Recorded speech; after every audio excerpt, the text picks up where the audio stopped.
that ye do is right, if so be that ye end.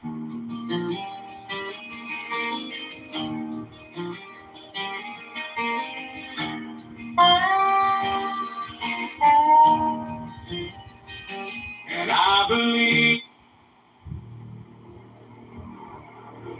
John Kitover, Chicago Mayor 2027.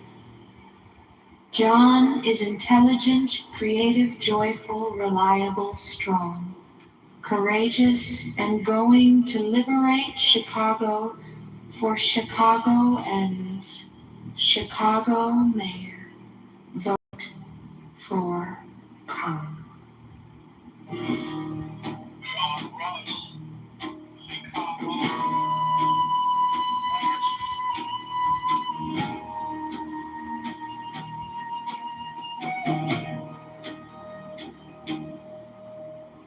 John Kitover for Chicago Mayor 2027. John is intelligent, creative, joyful, reliable, strong, courageous, and going to liberate Chicago for Chicago and Chicago. Mayor, vote for Come. John Kitover for Chicago Mayor 2027. John is intelligent, creative, joyful, reliable, strong, courageous, and going to liberate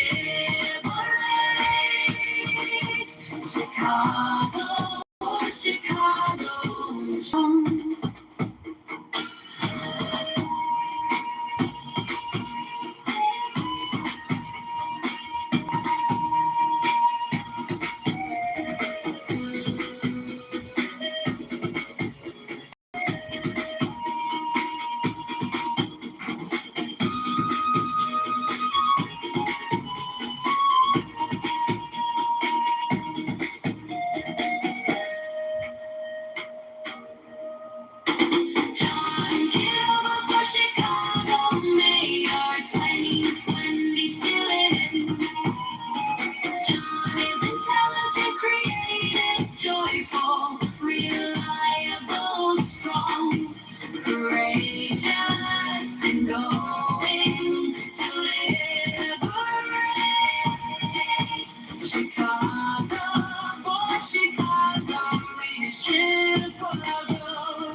John Kitover for Chicago Mayor 2027.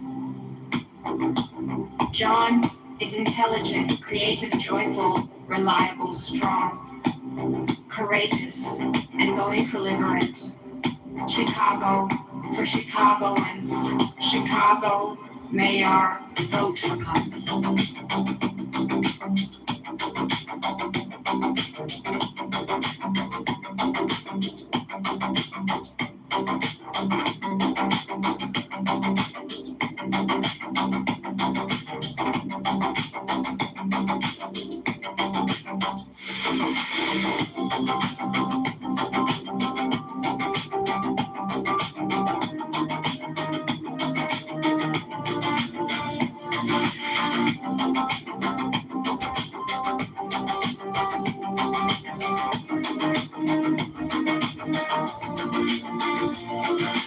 John Kitover for Chicago Mayor 2026.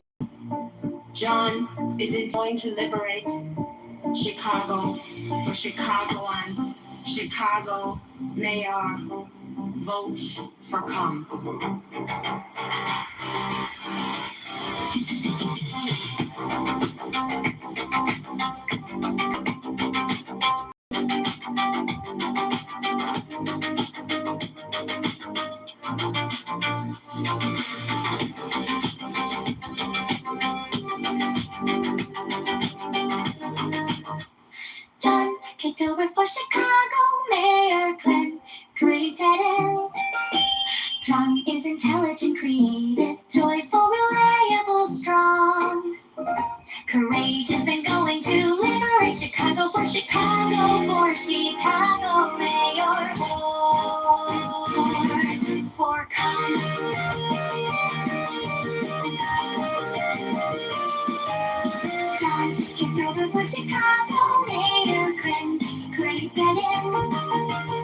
John is intelligent, creative, joyful, reliable, strong, courageous, and going to liberate Chicago for Chicago mayor.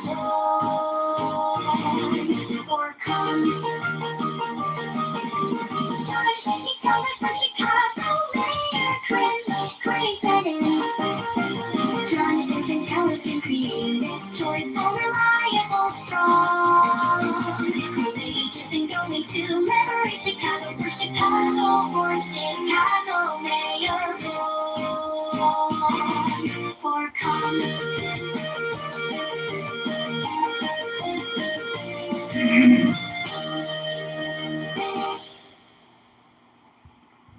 John Kitover for Chicago mayor 2027. John is intelligent, creative, joyful, reliable, strong, courageous, and going to liberate Chicago for Chicago mayor.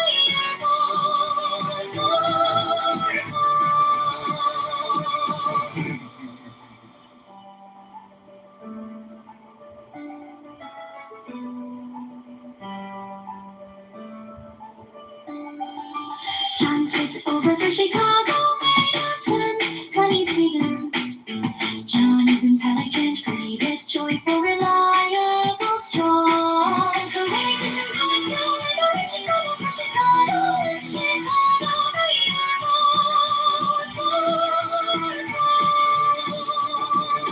John Kitover for Chicago mayor 2027. John is intelligent, creative, joyful, reliable, strong, courageous, and going to liberate Chicago for Chicago mayor.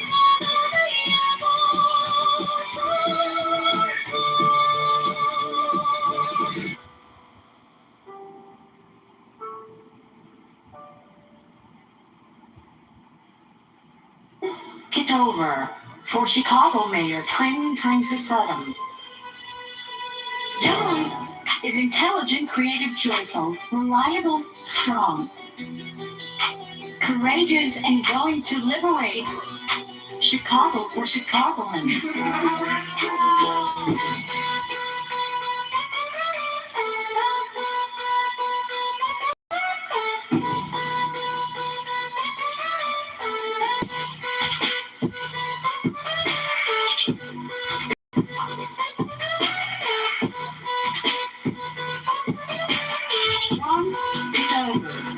Chicago mayor 2027.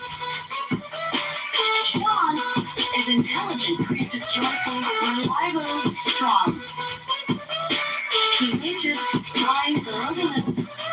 Chicago for Chicagoans.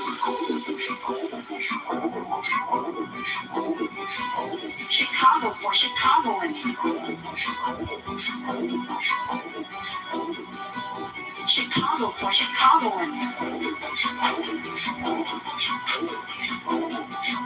Chicago for Chicagoans. Bearbud.com.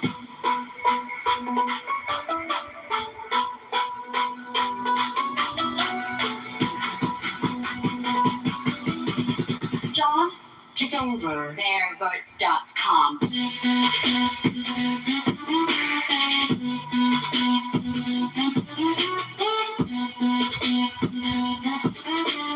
John Kitover for Chicagoland. John is intelligent, creative, joyful, reliable, strong, courageous, kind, and reliable. Chicago for Chicagoans.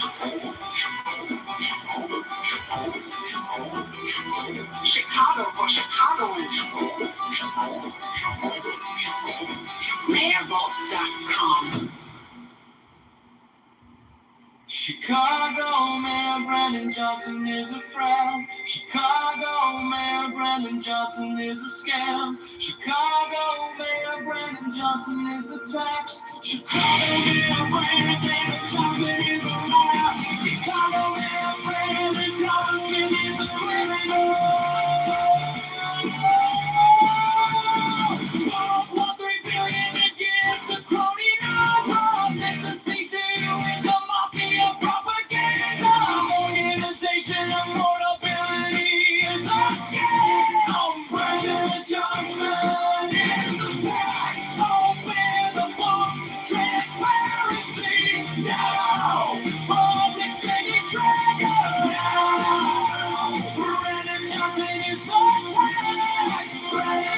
Johnson is the scam. Chicago Mayor Brandon Johnson is a fraud. Chicago Mayor Brandon Johnson is a scam. Chicago Mayor Brandon Johnson is the tax. Chicago Mayor Brandon Johnson is a liar. Chicago Mayor Brandon Johnson is a criminal. Borrows $1.3 billion to give to Cody nonprofits. The CTU is a mafia propaganda organization. Affordability is a scam. Brandon Johnson is the tax. Open the books. Transparency now. Public spending tracker now. Brandon Johnson is the tax. Brandon Johnson is the scam.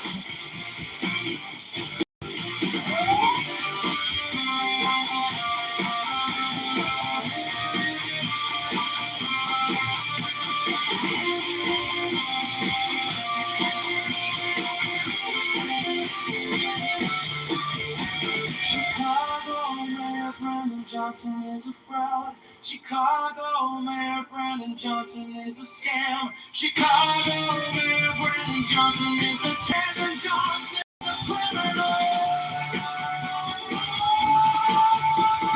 Borrows $1.3 billion to give to crony nonprofits. The CTU is a mafia propaganda organization. Affordability is a scam. Brandon Johnson is the tax. Open the books. Transparency now. Public spending tracker now. Brandon Johnson is the tax. Brandon Johnson is the scam.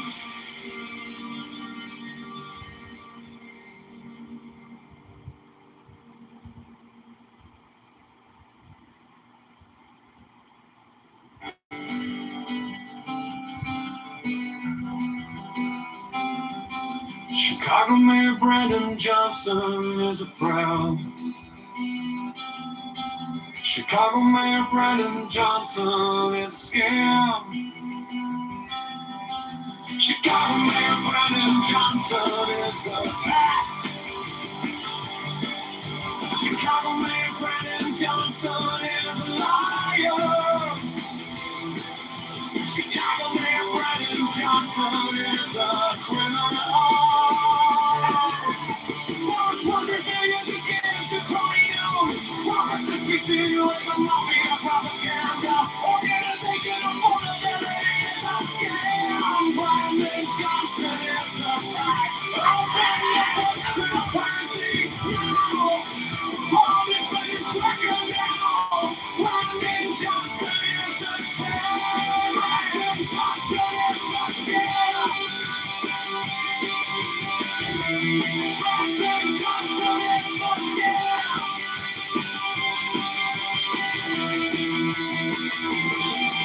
Chicago Mayor Brandon Johnson is a fraud. Chicago Mayor Brandon Johnson is a scam. Chicago Mayor Brandon Johnson is the tax. Chicago Mayor Brandon Johnson is a liar. Chicago Mayor Brandon Johnson is a criminal. Borrows $1 billion to give to crony profits. The CTU is a mafia propaganda organization. Affordability is a scam. Brandon Johnson is the tax. Open the books. Transparency now. Public spending tracker now. Brandon Johnson is the tax. Brandon Johnson is the scam.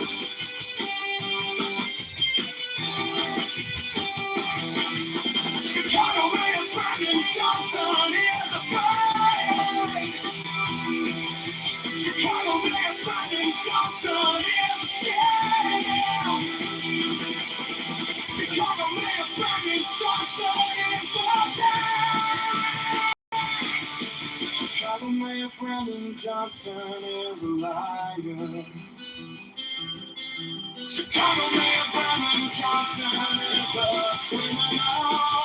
The mafia propaganda organizing now. Brandon Johnson is the scam.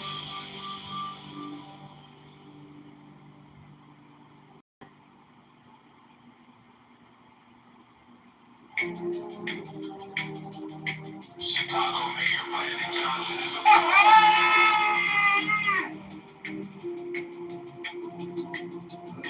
Chicago Mayor Brandon Johnson is a scam.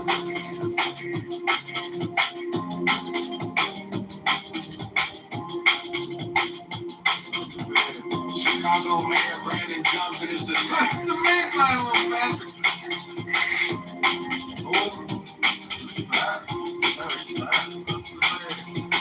Chicago Mayor Brandon Johnson is a liar. Chicago Mayor Brandon Johnson is a criminal.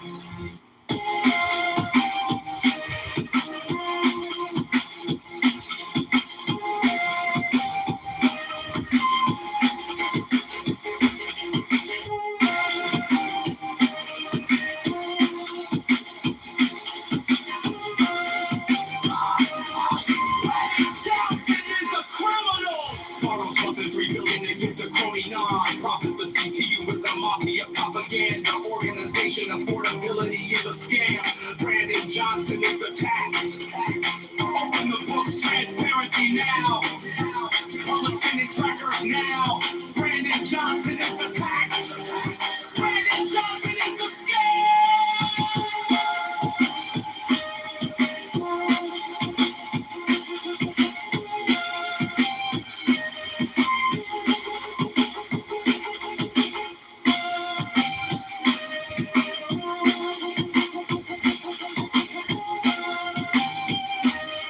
Brandon Johnson is the scam.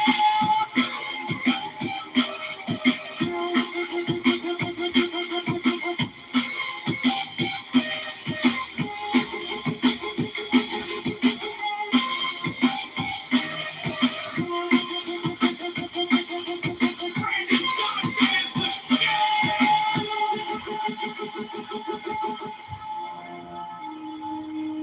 Reparations for black slaves is a scam.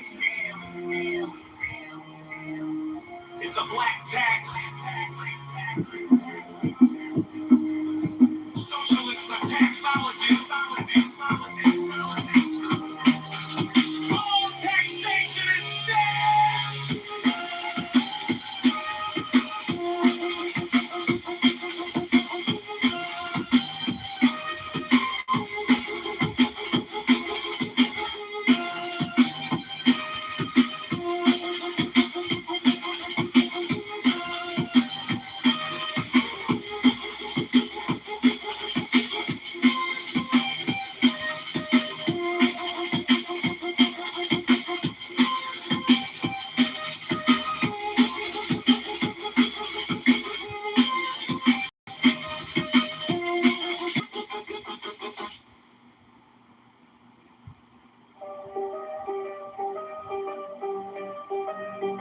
It's a scam. Chicago borrows $3 billion to get to crony non-profits. The CTU is a mafia propaganda organization. Affordability is a scam. Brandon Johnson is the tax. Open the books. Transparency is the goal.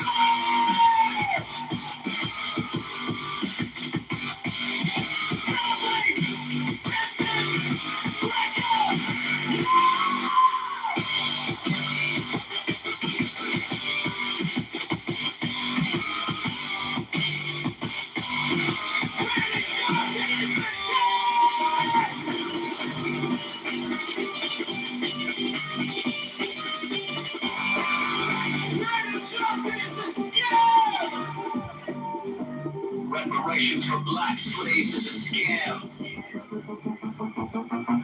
It's a black tax. Socialists are taxologists.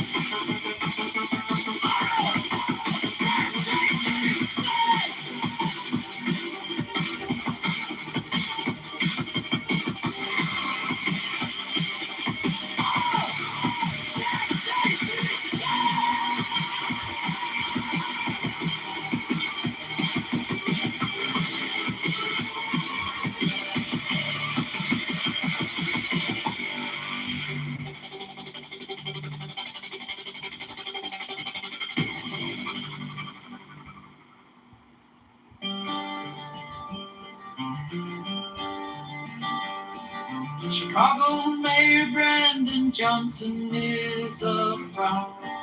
Chicago Mayor Brandon Johnson is a scam. Chicago Mayor Brandon Johnson is the tax. Chicago Mayor Brandon Johnson is a liar. Chicago Mayor Brandon Johnson is a criminal. Borrows $1.3 billion to give to crony. No. Profits the C2 is a mafia propaganda organization. Affordability is a scam. Brandon Johnson is the tax. Open the books, transparency now. Public spending tracker now. Brandon Johnson is the tax. Brandon Johnson is the scam.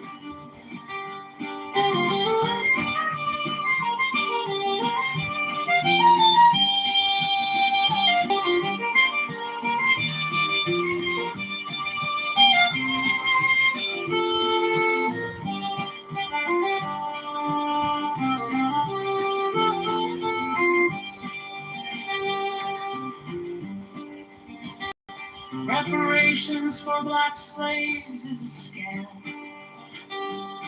It's a black tax. Socialists are taxologists. All taxation is theft.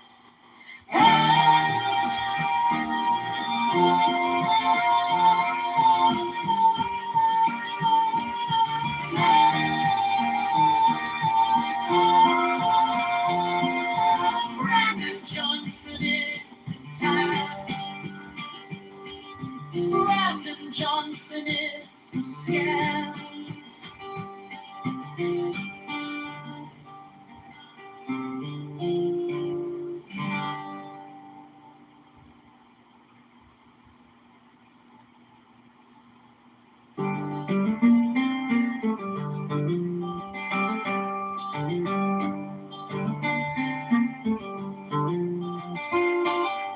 Chicago Mayor Brandon Johnson is a fraud. Chicago Mayor Brandon Johnson is a scam. Chicago Mayor Brandon Johnson is the tax.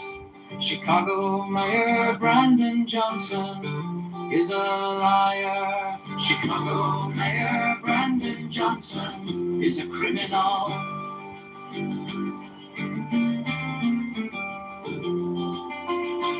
Borrows $1.3 billion to give to crony non-profits. The CTU is a mafia propaganda organization. Affordability is a scam. Brandon Johnson is the tax.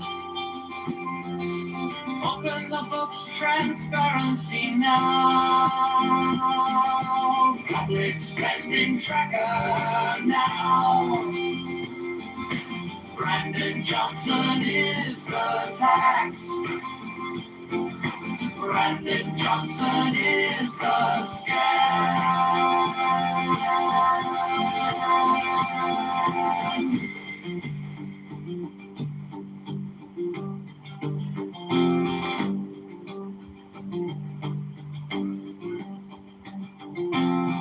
Reparations for black slaves is a scam. It's a black tax. Socialists are taxologists. All taxation is theft.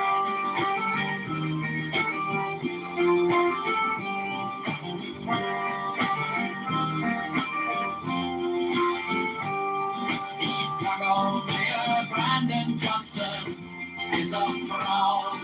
Chicago Mayor Brandon Johnson is a scam. Chicago Mayor Brandon Johnson is the tax. Chicago Mayor Brandon Johnson is a liar. liar. Chicago Mayor Brandon Johnson is a criminal.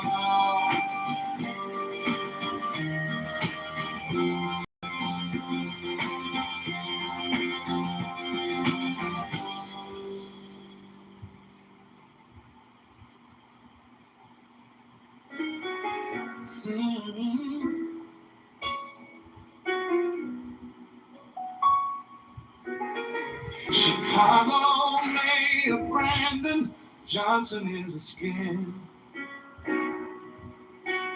Chicago Mayor Brandon Johnson is the tax. Chicago Mayor Brandon Johnson is a liar. Chicago Mayor Brandon Johnson is a criminal. Borrows $1.3 billion to give to crony now. Numbers I see too is the mafia propaganda.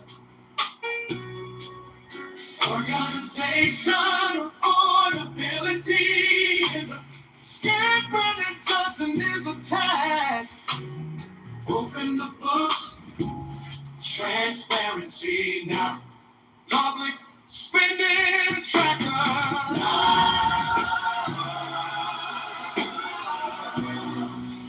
Brandon Johnson is a tax. Brandon Johnson is a scam. Reparations for black slaves is a scam. It's a black tax, socialist, a tax colleges, all taxation is bad.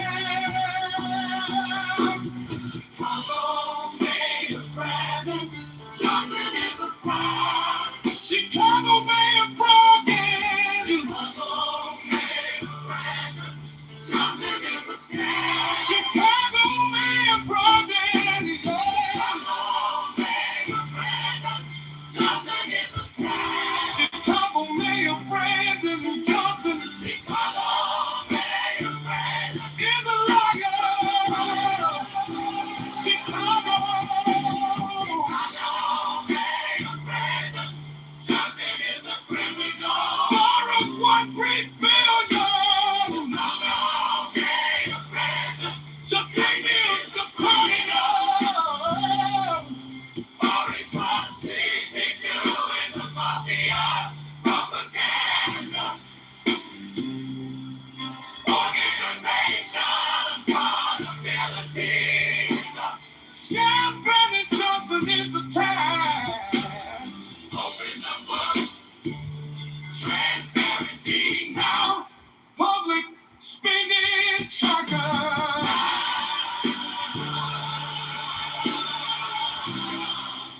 Brandon Johnson is the tax. Johnson is a scam. Reparations for black slaves is a scam. It's a black tax, socialist, a taxologist, all taxation is bad.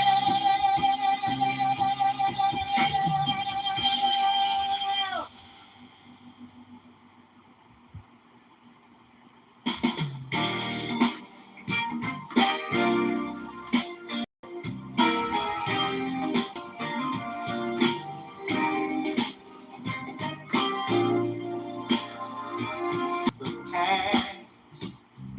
Chicago Mayor Brandon Johnson is a liar.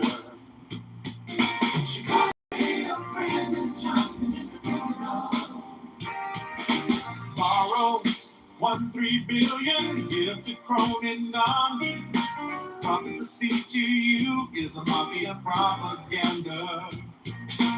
Organization affordability is a scam. Brandon Johnson is the tax. Open the books, transparency. No. Public spending tracker. No. Brandon Johnson is the tax. Oh. Brandon Johnson is the scam.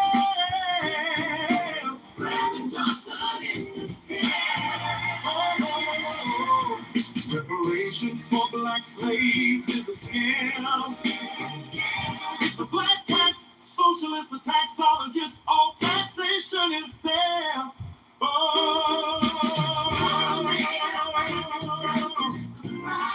Chicago mayor Brandon Johnson is a scam. Chicago mayor Brandon Johnson is a scam. Chicago mayor Brandon Johnson is a scam. Chicago mayor.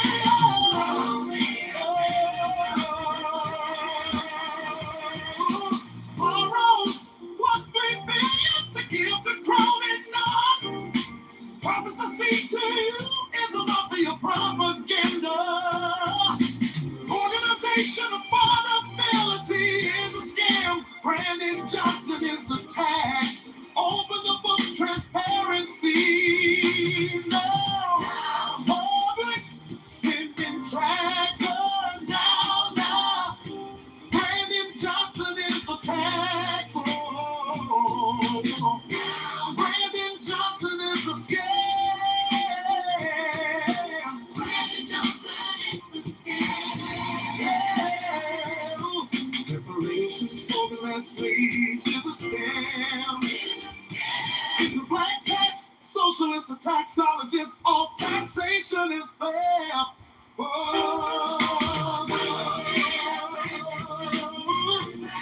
Chicago mayor Brandon Johnson is a scam.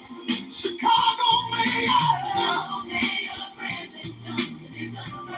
Chicago mayor Brandon Johnson is a scam. Chicago mayor.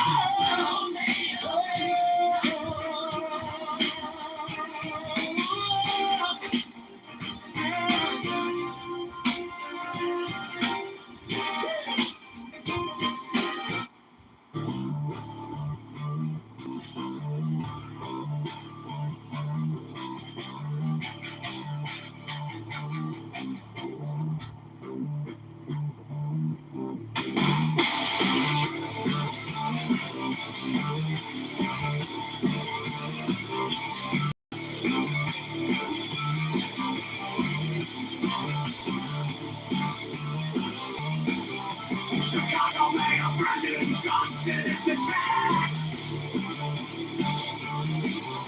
Chicago mayor Brandon Johnson is a law. Chicago mayor Brandon Johnson is a criminal.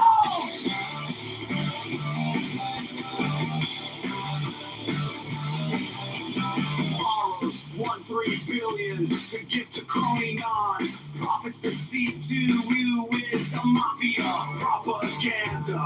Organization, affordability is a scam. Brandon Johnson is the tax. Open the books, transparency. Brandon's taxation. Brandon Johnson is the tax. Brandon Johnson is the scam. Reparations for black slaves is a scam. It's a black tax, socialist, a taxologist, all taxation is the affordability is a scam.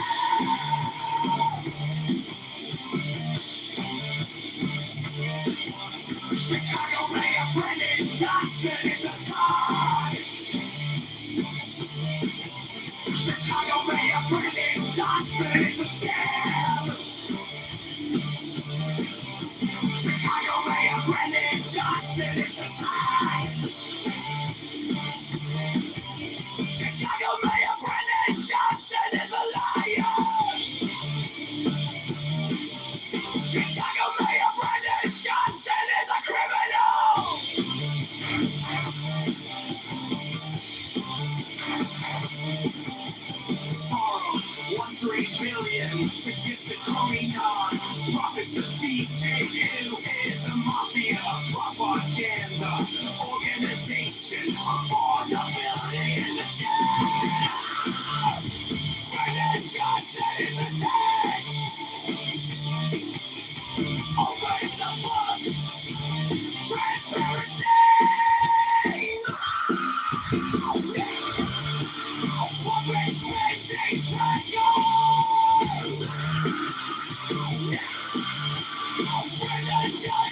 is the tax. Brandon Johnson is the scam. Reparations for black slaves is a scam. It's a black tax, socialism tax, colleges, all taxation is not affordability is a scam.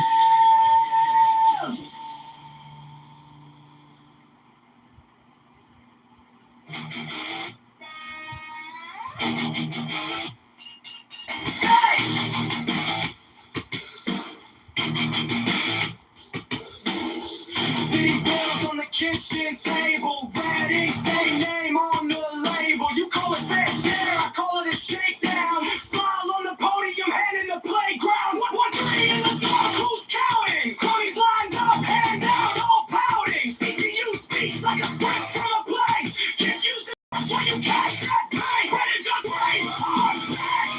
Scamming a suit, that's a fact. Brandon Johnson is a tax. Hey, say it loud, we want it back. Open the book, strike every stack. Brandon Johnson is the tax. Just a slogan on a flyer. Reds climb higher while you call me a denier. You brand every critic an enemy of hope while families do math and can't call criminal math. Photo base been quiet. Friends get fat. Streets still riot. You promised life. Just gave us spin. We're paying now. You're cashing in. Brandon Johnson is the tax. Every paycheck under attack. You don't care what you read or face. Scamming a suit. That's a fact. Brandon Johnson is the tax. Transparency, we want the facts.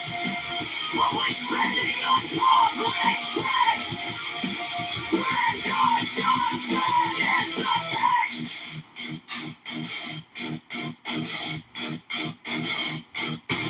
Open the books, line by line. Who got rich on every fine? Open the books, count each time. If it's all so clean, why hide the line?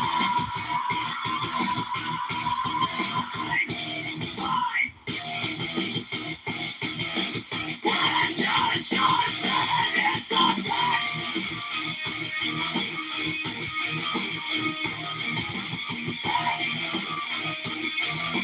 Brandon Johnson is the tax.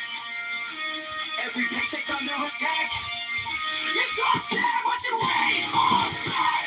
Scamming a suit, that's a fact. Brandon Johnson is the tax. Hey, transparency, we want the facts. Public spending track on glass. Brandon Johnson is the tax.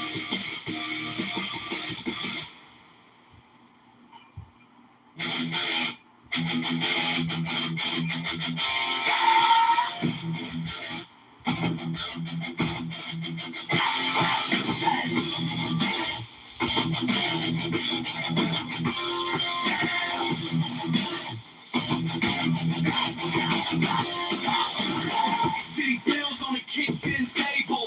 Red ink, same name on the label. You call it fair share, I call it a shakedown. Smile on the podium, hand in the playground. 1-3 in the dark, who's counting? Cronies lined up, hand down, all pouting. CTU speaks like a script from a play. Kids use this box while you cash that pay. Brandon Johnson is the tax. Every paycheck under attack. You fuck it, but you lay on back. Scamming a suit, that's a fact. Brandon Johnson is the tax. Say it loud, we want it back. Open the books, track every stack. Brandon Johnson is the tax.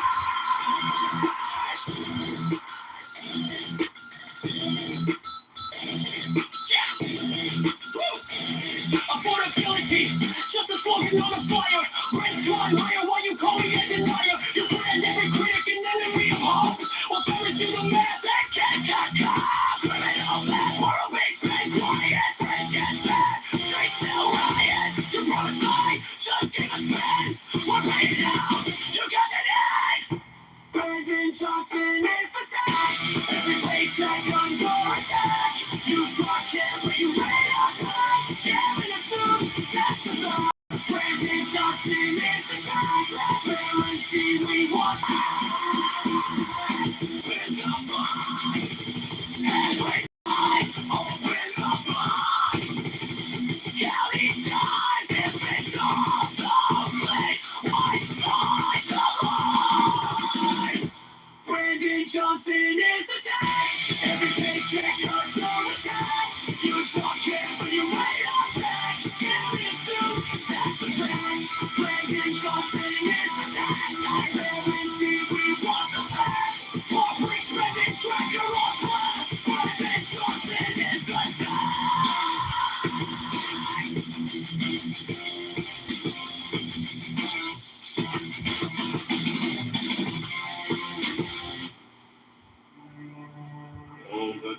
do is right, if so be that ye enjoy it. 10, I am come against sorrow, against weariness, against them that seek to enslave you. 11, I pour you lustral wine, that giveth you delight both at the sunset and the dawn.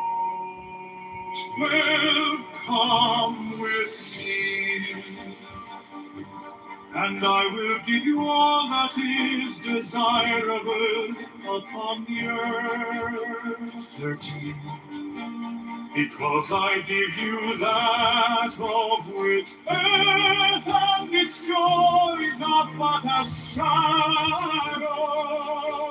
14, they flee away, but my joy abideth even unto the end. 15, I have hidden myself beneath a mask.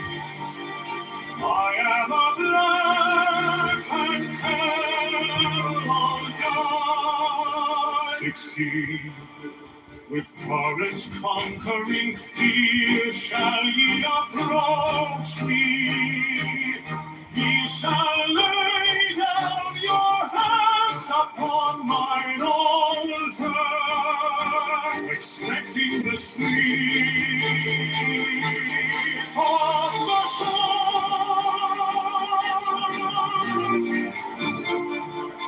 17, but the first kiss of love shall be radiant on your lips, and all my darkness and terror shall turn to light and joy.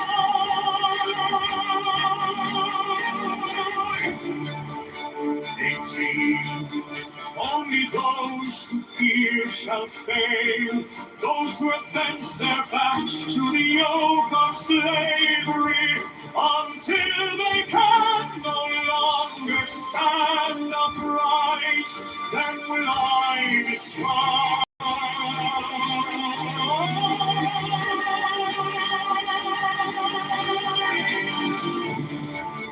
To me, even I will take you unto me.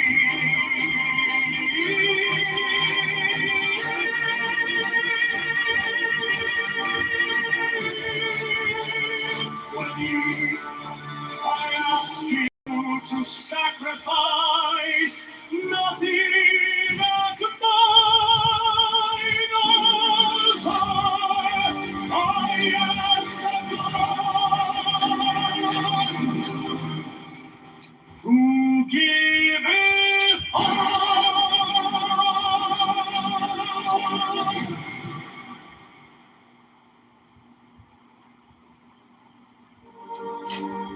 But you who have defied the law, you who have conquered by subtlety, or force, I am the God who giveth all. 21 light, life, love, force, fantasy, fire. These do I bring you. Mine hands are full of these. 20. There is joy in the setting out. There is joy in the journey. There is joy in the goal. 23. Only if ye are sorrowful, or weary, or angry, or discomforted, then ye may know that ye have lost the golden thread, the thread wherewith I guide you to the heart of the groves of Eleusis. My disciples are proud and beautiful. They are strong and swift. They rule their way like mighty conquerors. 25. Wang, the timid, the imperfect, the cowardly, the poor, These are my enemies, and I am come to destroy them. 28. This also is compassion, an end to the sickness of earth, a rooting out of the weeds, a watering of the flowers. 21. O my children, ye are more beautiful than the flowers. Ye must not fade in your season. 28. I love you. I would sprinkle you with the divine dew of immortality. This immortality is no vain hope beyond the grave. I offer you the certain consciousness of bliss. 30. I offer it at once on earth, before an hour hath struck upon the bell. Ye shall be with me in the abodes that are beyond decay.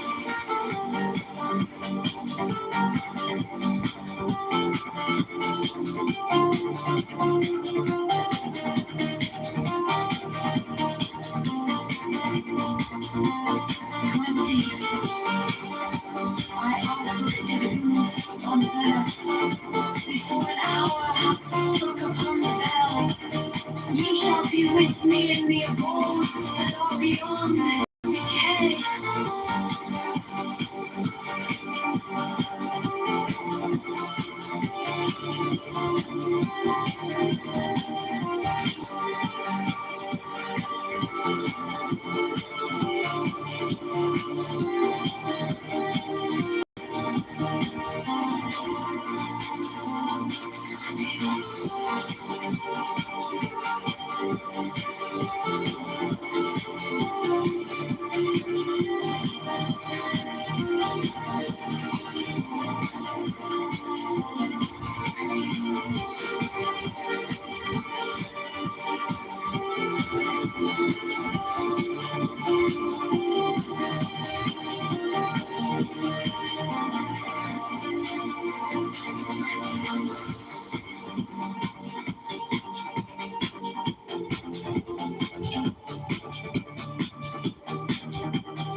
'I offer it at once on earth. Before an hour hath struck upon the bell, ye shall be with me in the abodes that are beyond decay.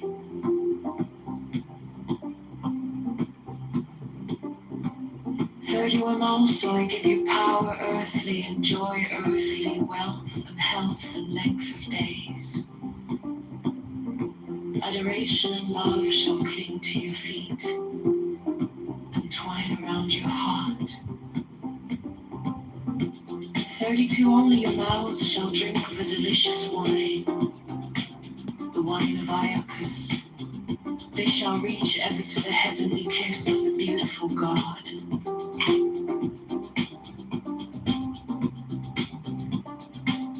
33 I reveal unto you a great mystery. Ye stand between the abyss of height and the abyss of depth. 34 a night awaits your companion, and that companion is yourself. 35 ye can have no other companion.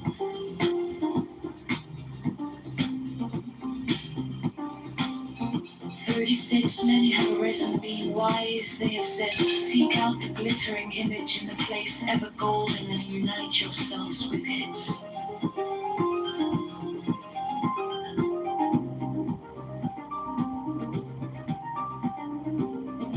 37 many have arisen, being foolish, they have said, stoop down unto the darkly splendid world and be wedded to that blind creature of the slime.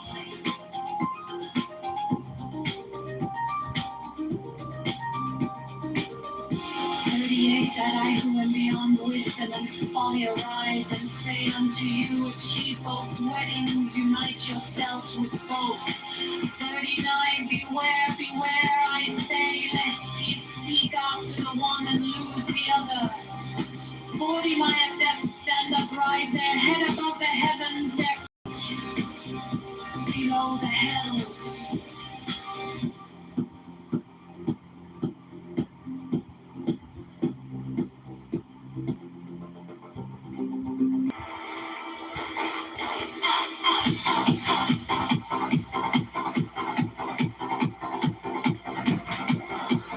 Only your shall drink of a delicious wine, the wine of righteousness.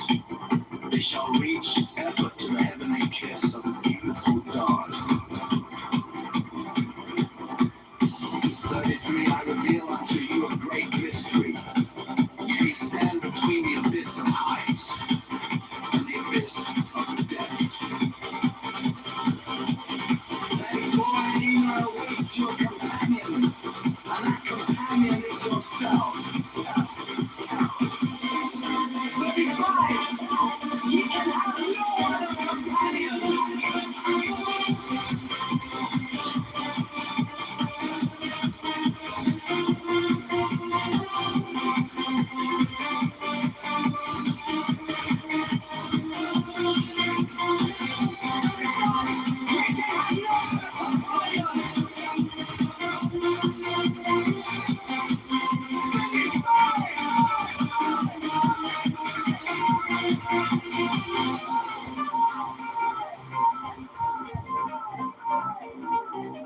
Many have arisen, being wise. They have said, seek out the glittering image in the place ever golden, and unite yourselves with it. 37, many have arisen, being foolish. They have said, stoop down unto the darkly splendid world and be wedded to the blind creature of the slime. 38, I want beyond wisdom and folly arise and say unto you, achieve both weddings. Unite yourself with both. 35!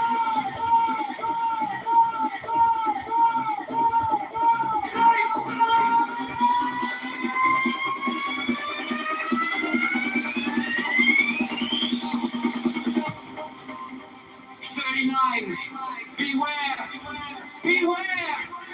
I say, lest ye seek after the one and lose the other!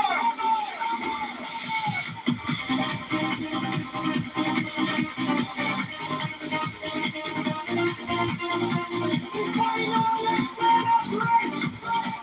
Right now, go in the race! Every man arise!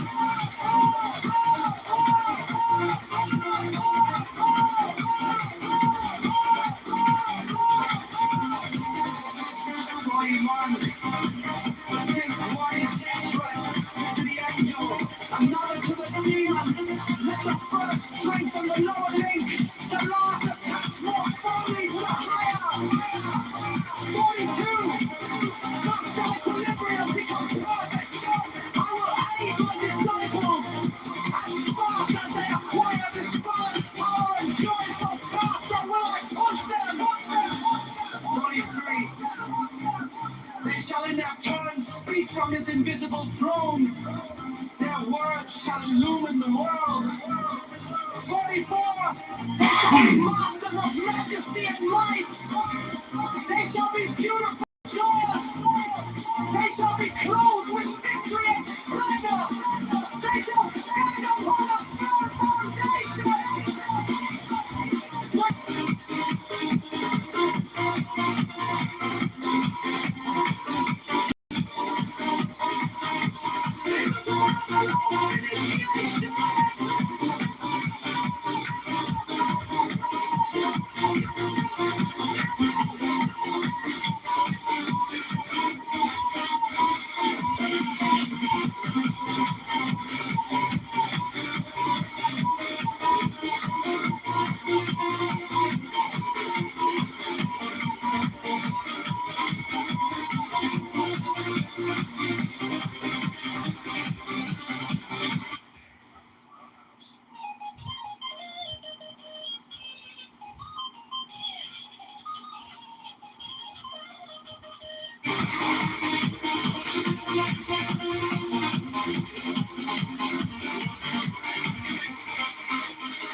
souls shall drink of a delicious wine, the wine of Iacchus. They shall reach ever to the heavenly kiss of the beautiful God. 33. I reveal unto you a great mystery. Ye stand between the abyss of height and the abyss of depth. Paramount control of thought. Constrain the mind to concentrate itself upon a single simple object imagined. The 5 tatwas are useful for this purpose. They are a black oval, a blue disc, a silver crescent, a yellow square, a red triangle. Proceed to combinations of simple objects, e.g. a black oval within a yellow square and so on.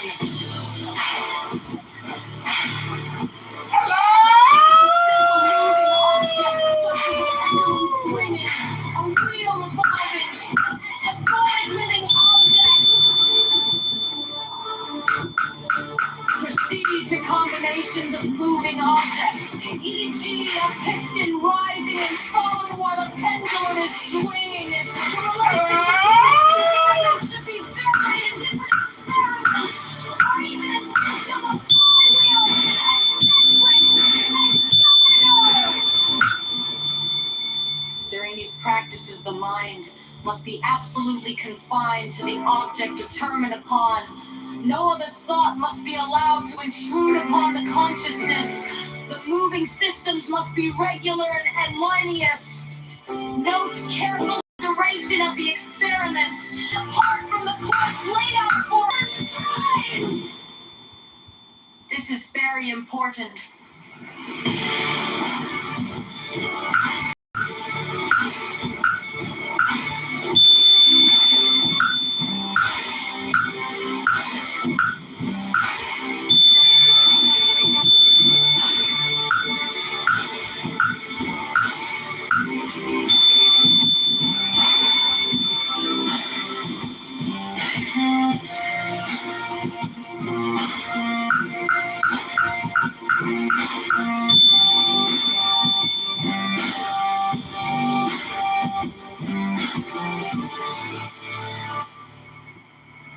Hello?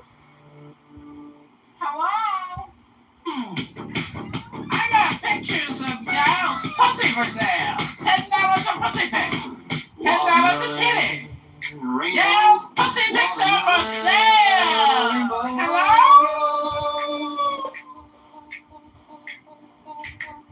Who wants a pussy pic of y'all? It's not much to look at.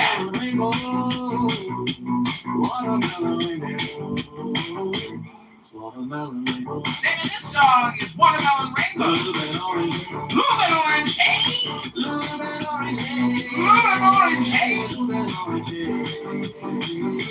Blue and orange haze. Catching neon features. Catching neon features. Catching neon features. Catching neon features. What the fuck happened to that room, guys? It was going so well. We were having so much fun. The Night King, the NFR, Yael, Michelle. It was going so great. What happened? Hello? Lhotse and Siddhartha and Krishna and Tahuti, Moshe, Dionysus, Mohammed and Megatherium, with these also Hermes, Pan, Priapus, Osiris and Melchizedek, Chem and Amaun and Mentu, Heracles, Orpheus and Odysseus with Virgilius, Catullus, Martialis, Rabelais, Swinburne and many an holy bard, Apollonius, Tianius, Simon Magus, Manes, Pythagoras, Basilides, Valentinus, Bardesines and Hippolytus, that transmitted the light of the Gnosis to us, their successors and their heirs, with Merlin Arthur, Camerot Parzival, and many another, Priya Patero 20th sin, fat priest and king, that bore the lance and cup, the sword and disc, against the heathen, and these also, Carolus Magnus and his paladins, with William of Shiren, Frederick of Hohenstaufen, Roger Bacon, Jacobus Bourbonus, Morin Systemate, Christian Rosenkreutz, Ulrich von Hutten, Paracelsus, Magdalena, Roderick Borgia, Poe, Alexander Verlan, Andrea Robertus de Fluctibus, Johannes D. Sir Edward Kelly, Thomas Varr, Elias Ashmole, Molinos, Adam Weishaupt, Wolfgang von Goethe,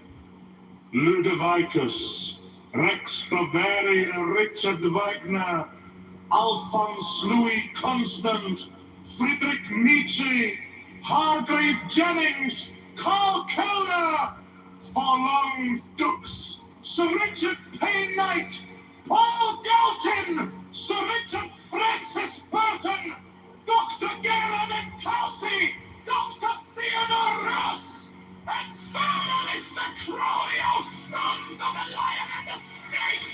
With all thy saints we worthily compromise and worthy that were, and now to come! May their essence be her present, potent, puissant, and paternal to perfect this feat!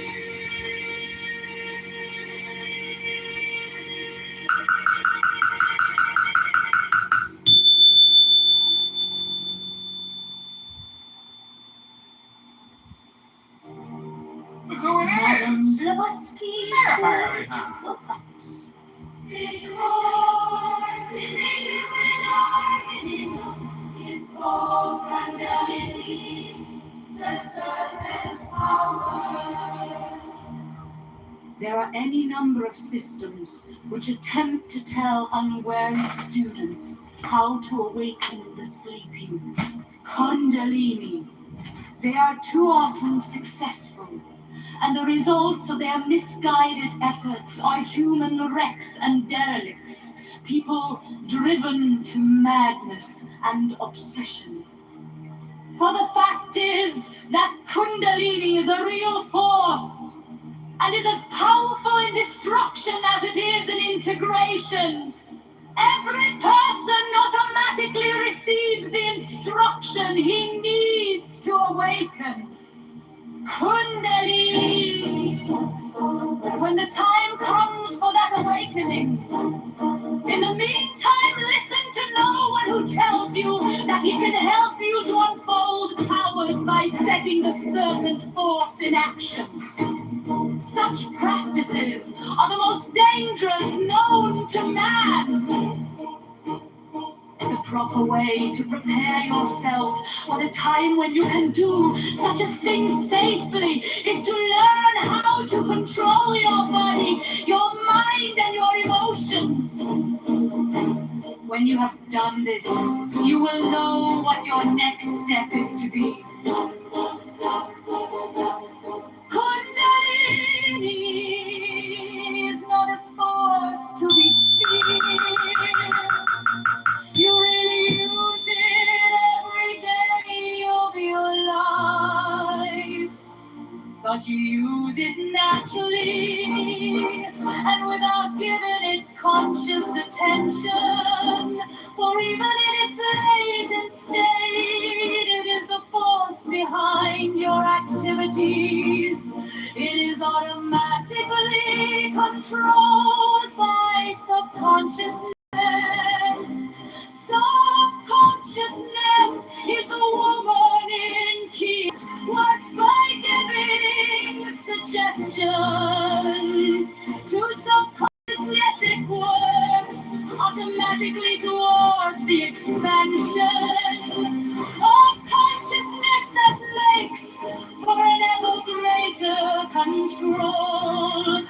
continually increasing powers of personality. The other symbolism in this key has been explained elsewhere. 9! The Hermit! The Hermit represents the one identity. Or I am, he represents the consciousness of the man who has attained enlightenment. And he stands upon the mountain peaks as a light bearer for those below him on the path. He is solitary, alone. This symbolism points to the fact that in reality the central self of every one of us, which seems to us to be separate from every other self, is that same one identity. Because this key represents the one identity, it also symbolizes will. Since the manifested universe came into being by an act of the primal will of the one identity.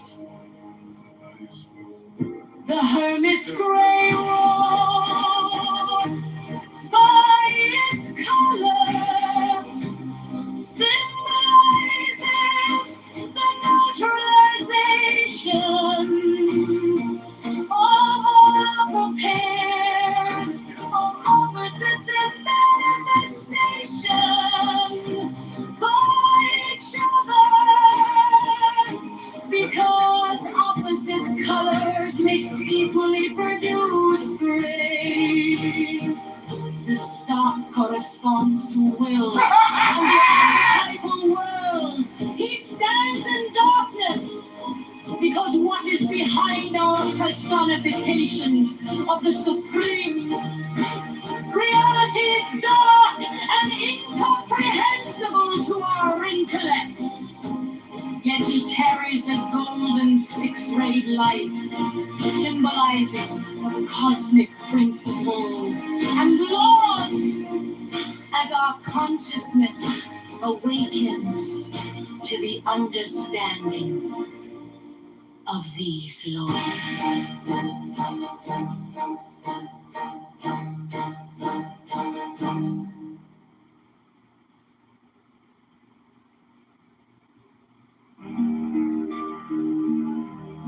Madame Blavatsky called Void.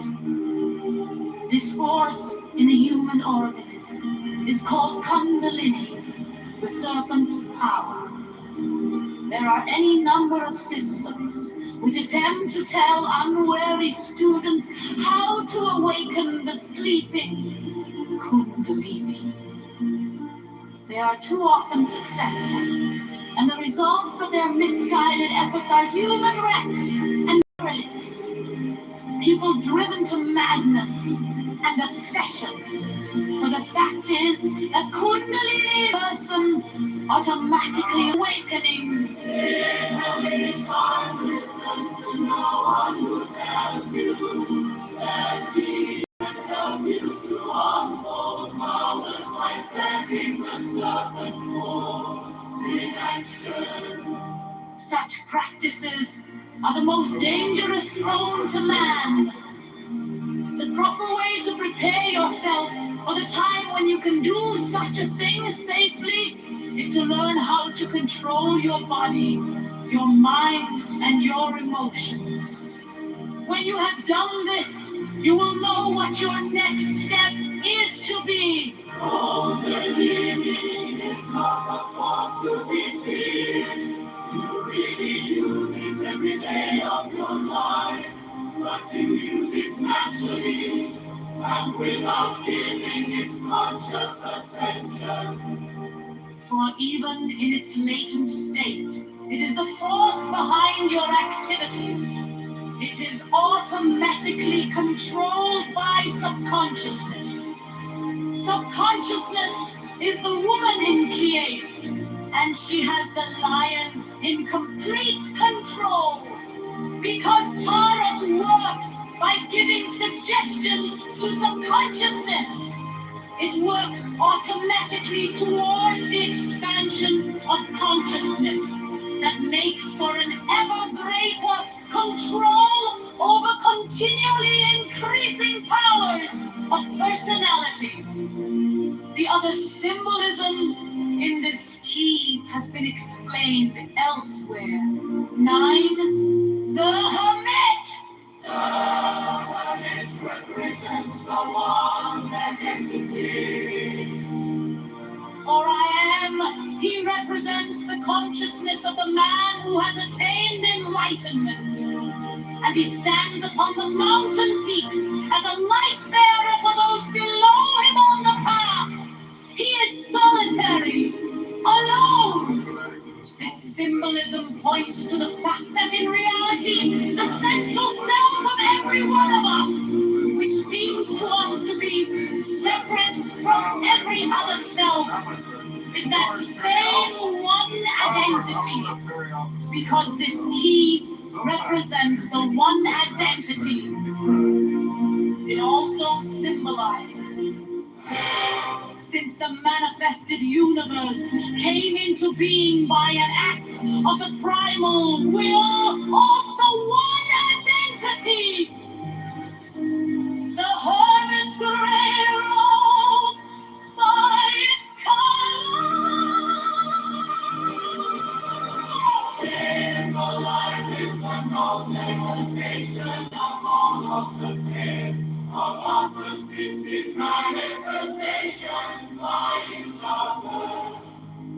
Because opposite colors mixed equally produce gray. The stuff corresponds to will and the archetypal world. He stands in darkness because what is behind our personifications of the supreme? Reality is dark and incomprehensible to our intellects, yet he carries the goldens and the laws. As our consciousness awakens to the understanding of these laws,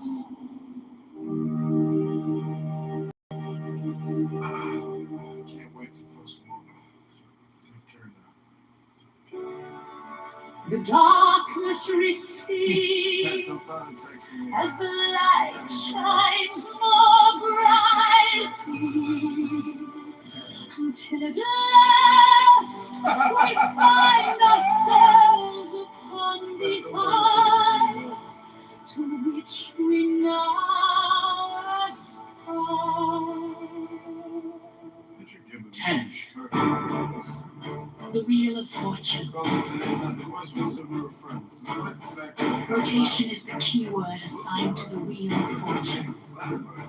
This is closely related to such ideas as spinning, circulation, rolling, whirling, wheeling, etc. What is meant here is that the symbology of this key refers to the initial whirling motion in the vast expanse of the root substance of the universe, which occultists call the limitless light. Differentiations of this primary motion, because all changes in form or quality on every plane. The title refers to the attribution to this key of the pair of opposites, wealth and poverty. The rewarding intelligence is attributed to it, and the planet Jupiter, which is called in astrology the greater fortune, and is stated to have tremendous influence for prosperity. Necro. I wish I never gave that guy any money.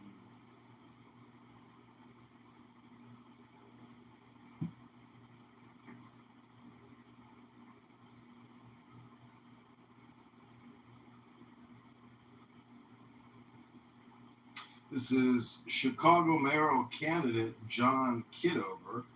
Here is a voicemail from Patrick Gibbons, a Chicago activist. Hey, John, this is Patrick Gibbons. This is my phone number, 773-412-9704. Hey, guys.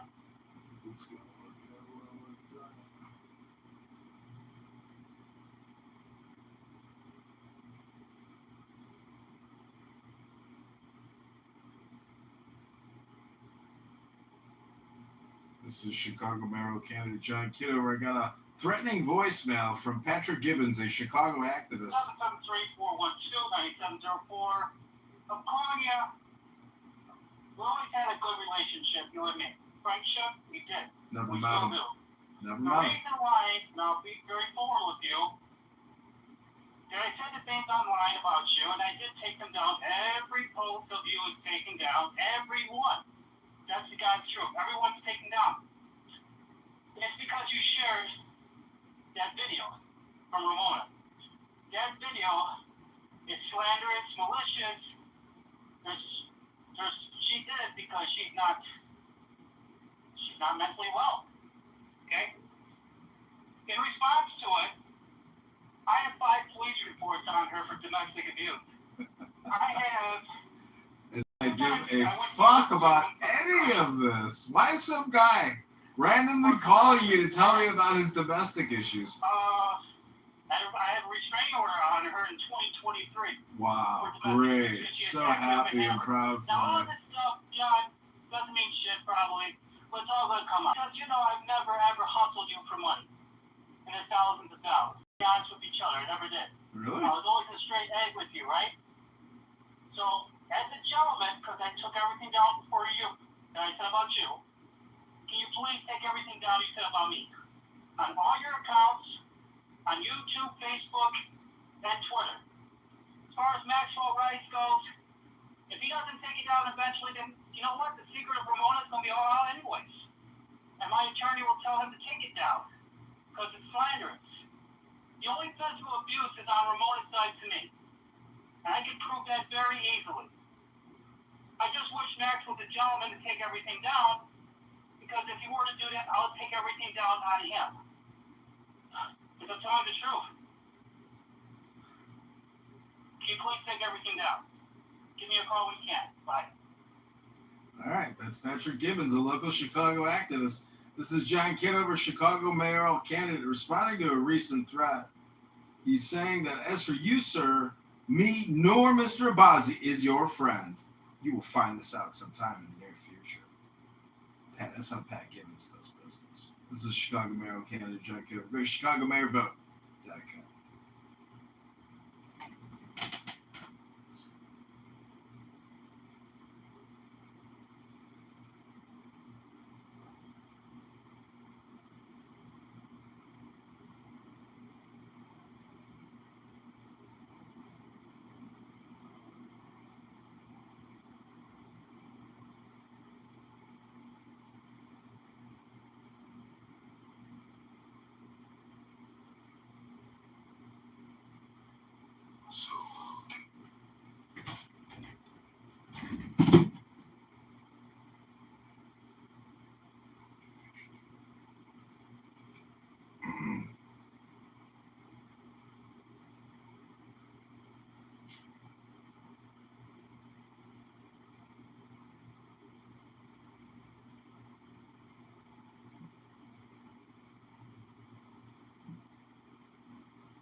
This is Chicago mayoral candidate John Kitover. I got a threatening voicemail from Patrick Gibbons.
John Kitover. I got a threatening voicemail from Patrick Gibbons, a Chicago activist.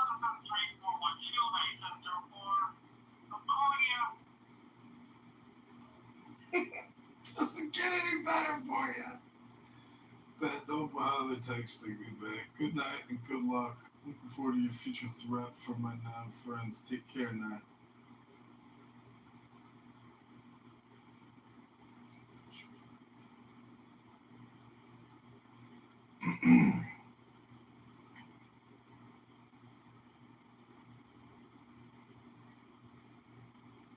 Patrick Gibbons, a Chicago activist, political communication consultant, and Chicago Police Accountability Board candidate, left me a threatening voicemail and text message today.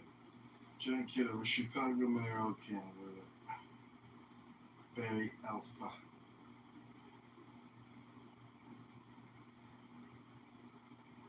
This is Chicago mayoral candidate John Kitover. I got a threatening voicemail from Patrick Gibbons.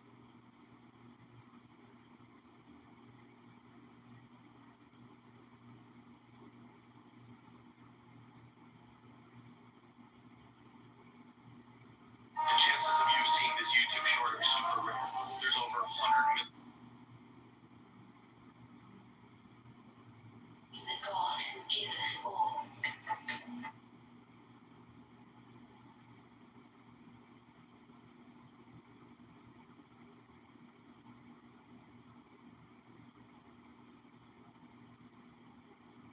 Patrick Gibbons, a Chicago activist, political communication consultant, and Chicago Police Accountability, left me a threatening voicemail and text message today. John Kitover, Chicago Matt.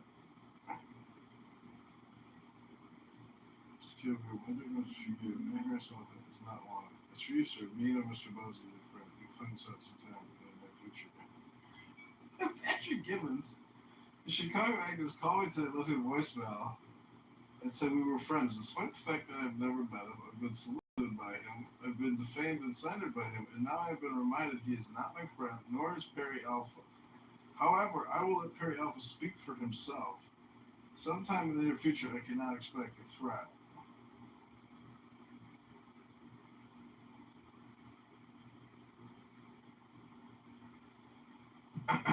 Here we go. Prosperity and all benefit were well placed in a horoscope. Are the cherubs mentioned in Ezekiel and Revelation? They represent the 4 fixed signs of the zodiac. The wheel itself is the symbol of the whole cycle of cosmic expression, whose movement suggests vibration, represents the evolution of the cosmic radiant energy of force into matter. The jackal-headed Homonibus represents the evolution of consciousness from lower forms to higher. Finally, the Sphinx typifies the real self of man. I finished its evolution by higher in this cycle of manifestation. 11. Justice. This key is the center of the tarot pack.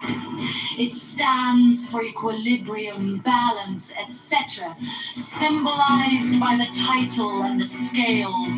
These also symbolize the Hindu doctrine of karma, which literally means action or work. It manifests itself in the form of a law of undeviating justice.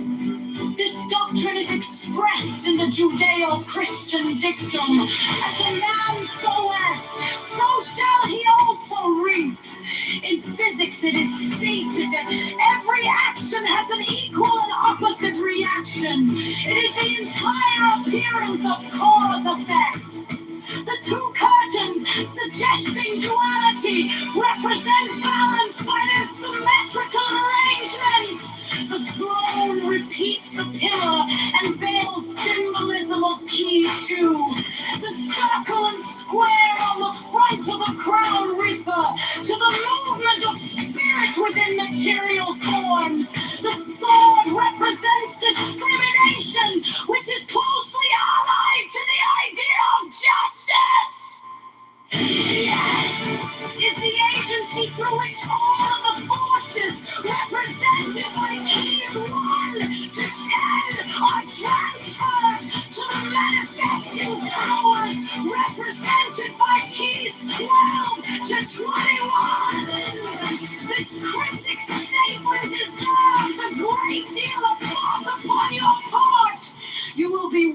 all rewarded for your effort.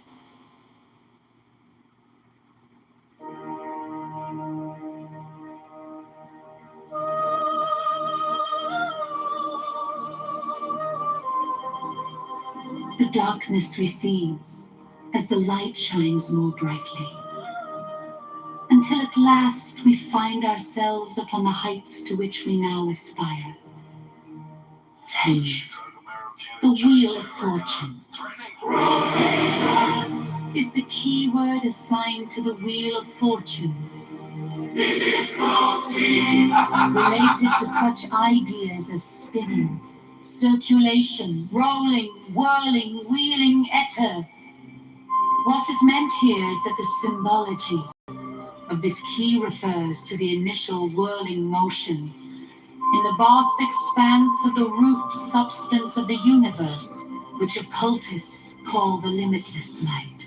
On every plane. The title refers to the attribution to this key. The rewarding intelligence is attributed to it, and the planet Jupiter, which is called in astrology the greater fortune, and is stated to have tremendous influence for prosperity and all benefits when well placed in a horoscope. The cherubic emblems are the cherubs mentioned in Ezekiel and Revelation. They represent the 4 fixed signs of the zodiac. The wheel itself is the symbol of the whole cycle of cosmic expression. The yellow serpent, whose movement suggests vibration, represents the involution of the cosmic radiant energy, or Fohat, into matter. The jackal-headed Harmonibus represents the evolution of consciousness from lower forms to higher.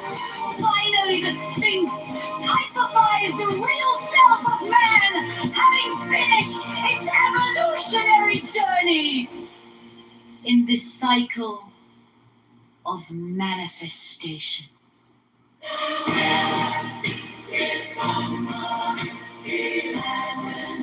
Justice! This is the center of the Tower of Man. It stands for equilibrium, as its center, symbolized by the title and the scales. These also symbolize the Hindu doctrine of karma, which literally means action or work. It manifests itself in the form of a law, mediating justice. This doctrine is expressed in the Judeo-Christian wisdom as a man's soul, so shall it also read. In physics, it is stated that every action has an equal and opposite reaction. It is the entire appearance of cause-effect. The 2 curtains, suggesting duality, represent balance by their symmetrical arrangement. The throne repeats the pillar and veil symbolism of key 2. The circle and square on the front of the crown refer to the movement of spirit within material forms. The sword represents discrimination, which is closely allied to the idea This is Chicago Mayor Canada of Jack justice. Key 11 is the agency through which all of the forces, represented by keys 1 to 10, are transferred to the manifesting powers, represented by keys 12 to 21. This cryptic statement deserves a great deal of thought for your effort. Force manifests itself. The little dog symbolizes the intellect, the merely reasoning mind. He is a faithful companion, but must have a master. One. The magician. The title refers to man as the director of the force by which he transforms his consciousness and reaches the stage symbolized as a point. This refers to the practice which is absolutely indispensable to all aspirants for truth. Until you have learned how to concentrate, you cannot perform the great work. Study this key carefully, and it will help you to learn to concentrate, for its symbolism was created to that end. The roses of the arbor symbolize desire, and it has been wisely said that desire is the motivation of evolution.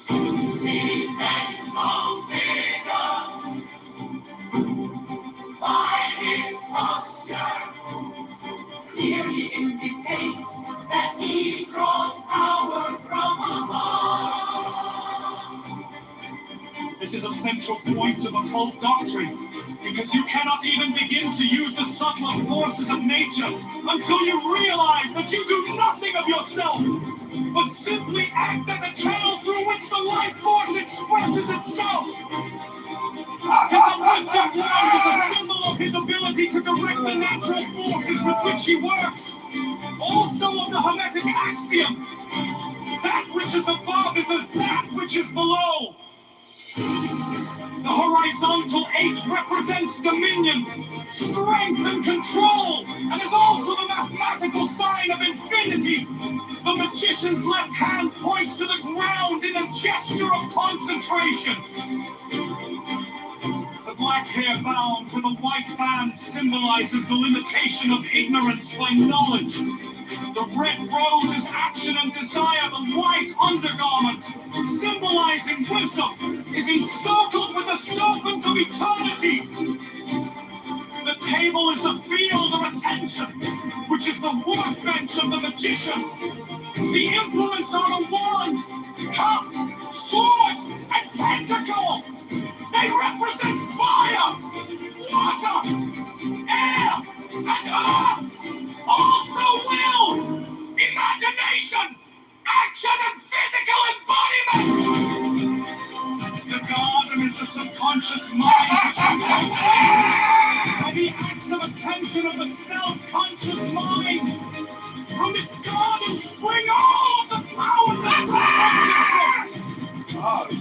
Lilies, because they are white and 6 petals, represent the abstract perception of truth, as well as the cosmic laws and principles by which the universe is sustained. Too bad we couldn't.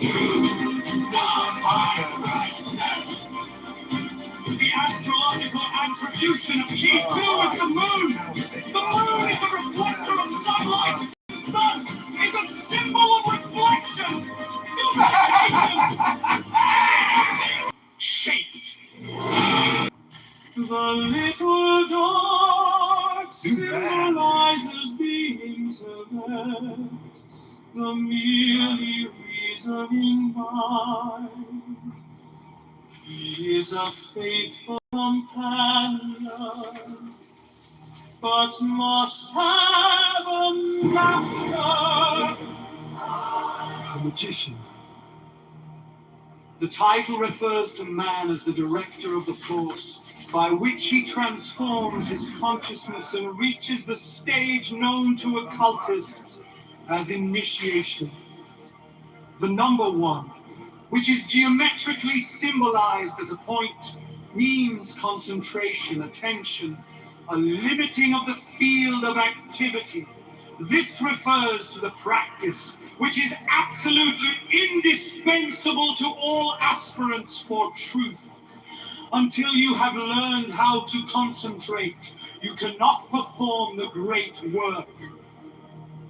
Study this key carefully, and it will help you to learn to concentrate, for its symbolism was created to that end.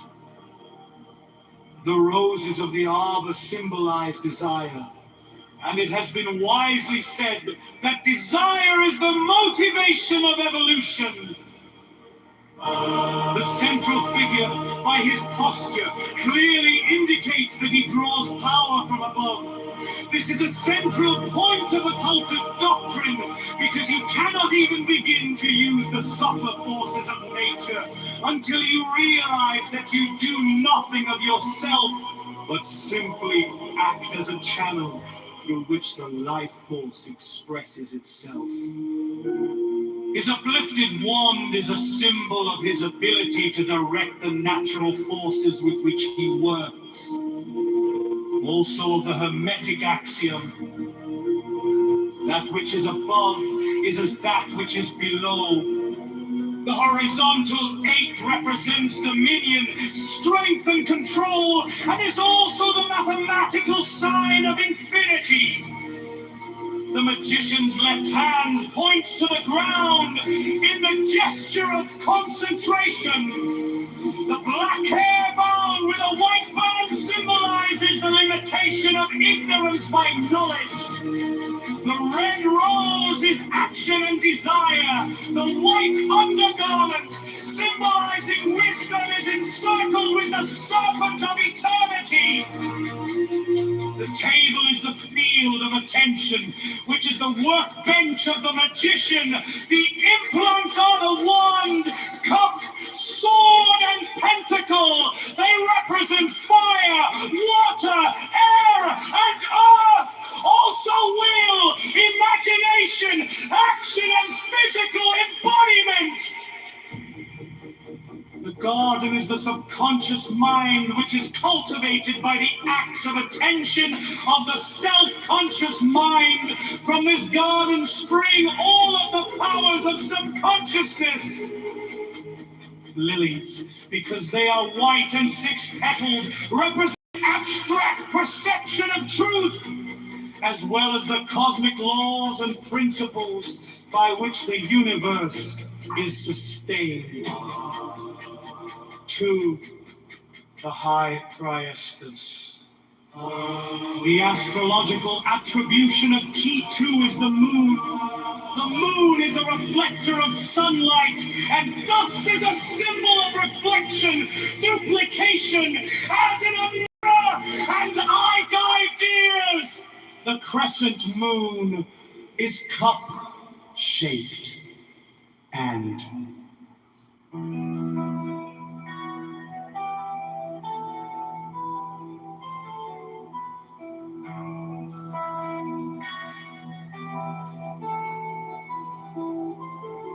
I am the charioteer of the east, Lord of the past and of the future.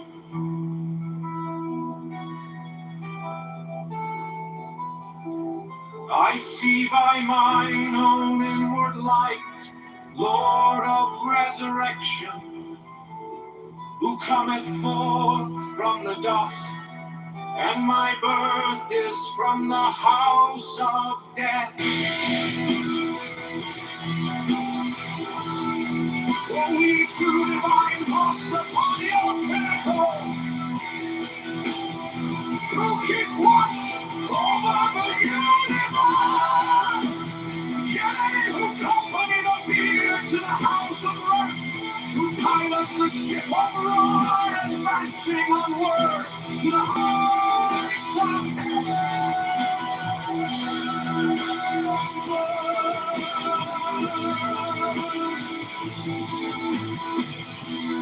Lord of the stream which standeth in the center of the earth. Behold, he is in me, and I in him. Mine is the radiance wherein cometh Lord and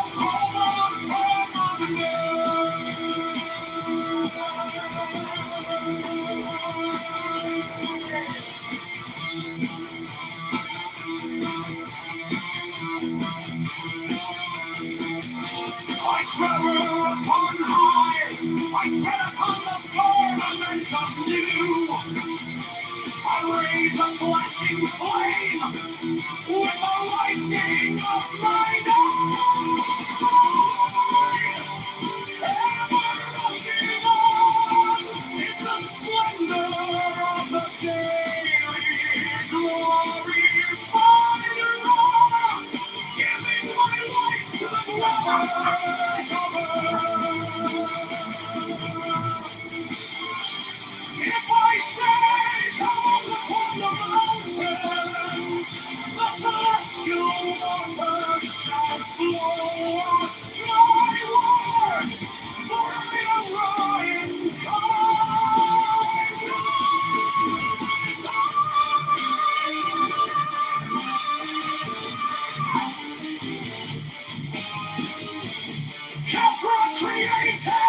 still nameless to eternity. Come thou forth, I say, and aid and guard me in this work of art.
Mine is the head of the hawk, Abrahadabra, and ends. 6. Bear the rose and cross of life and light. Abrahadabra, Giving the sign that each Abrahadabra remaining in the sign. The invocation concludes.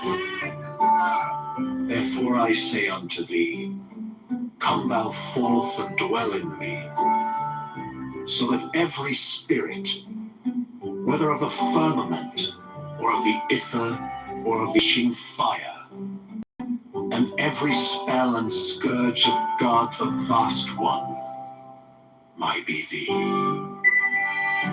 Abrahadabra, the adoration, impromptu.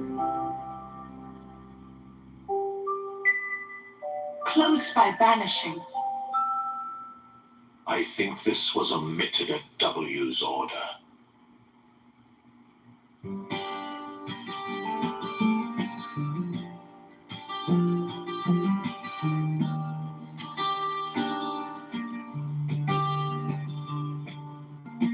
The letters around the rim are Enochian letters, facing outward in the illustration, including the corner letters facing toward the outer point of each corner. The two overlapping equilateral triangles shown in the interior of the figure are composed of thin, solid lines and somewhat closer in their bases to the top and bottom of the square than shown here.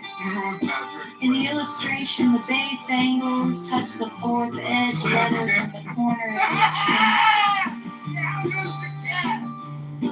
the rectangular grid with Enochian letters in the center of the diagram has been adjusted to align with the edge letters of the original illustration.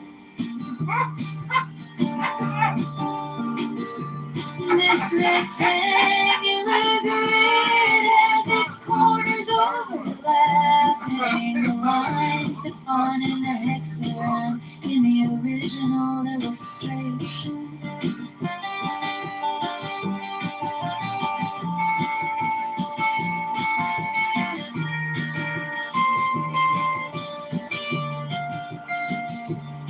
There are 7 small devices, 5 squares and 2 circles, symmetrically arranged in the pattern of a 7-pointed star with point upward. There is no actual 7-pointed star drawn. These devices are all oriented to be viewed from the center of the figure. Their size is about that of 3-edged divisions vertically and horizontally, and their text would be at right angles to any straight line that might be drawn from the center of the figure. These devices have been represented by the numbers 1 through 7 in the approximation above. They are separately approximated below, not to scale.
Next, the following text is between the points of the pentagram, starting at upper right. The words below are arced in a circle.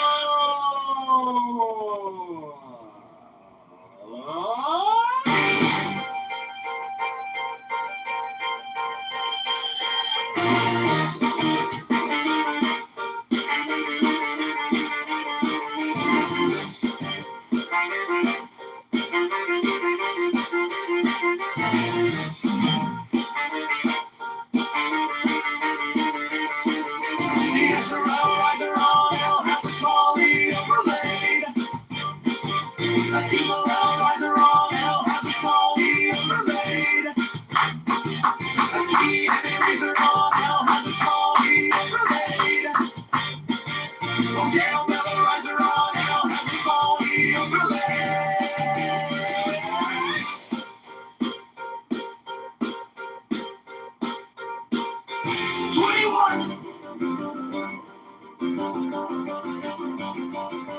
I8.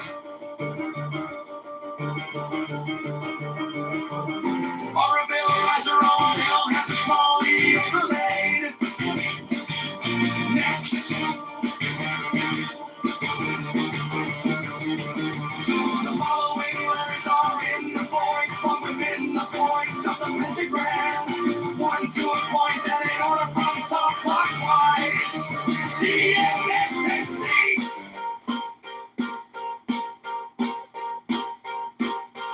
Last!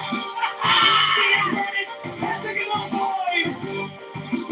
The pentagram contains the following!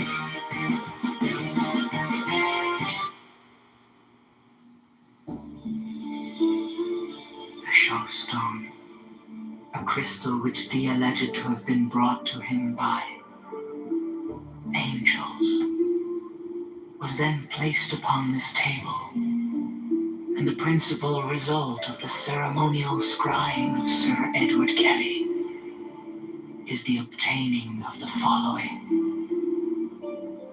diagrams, plates, viewing. He symbolized the 4th dimensional in two dimensions as a square. Surrounded by 30 concentric circles, Maybe thy fears or whose radii increased in a geometrical proportion. There's also a black cross, central tablet according to the arrangement shown. Compare the black cross bordering the tablets in plate A with plate V.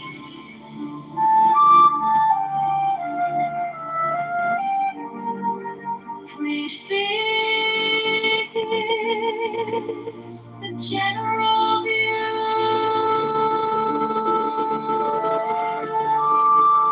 Plate 4 gives the complete attribution of the tablet of air.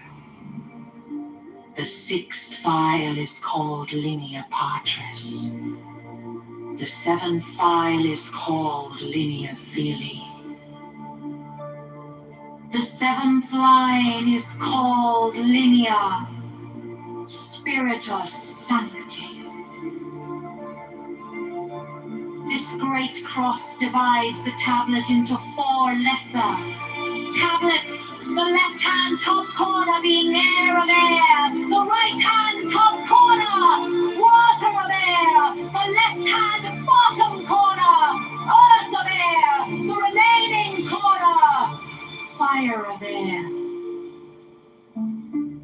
Each of these lesser tablets contains a Calvary cross of 10 squares, which governs it.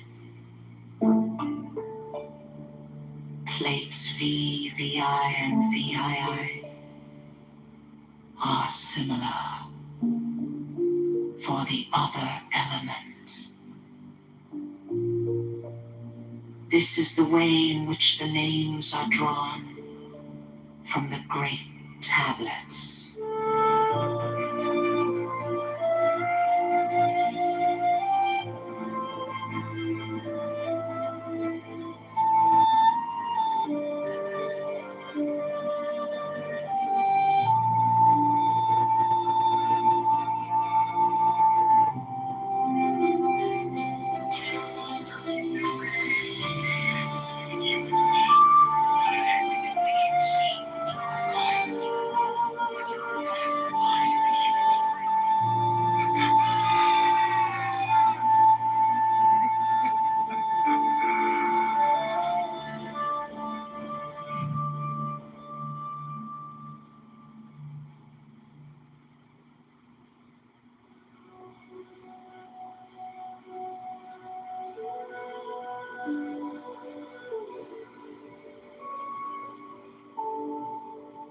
The Gnostic Catholic Church, the Order of the Knights of the Holy Ghost, the Order of the Illuminati, the Order of the Temple, Knights Templar,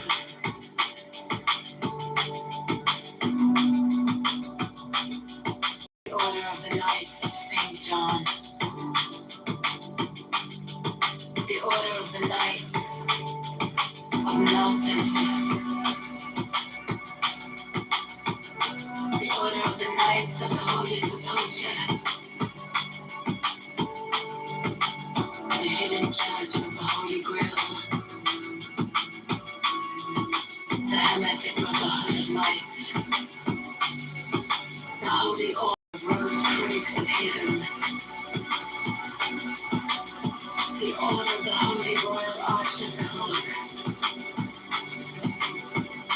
the Ancient and Telesic Rites of Mystery,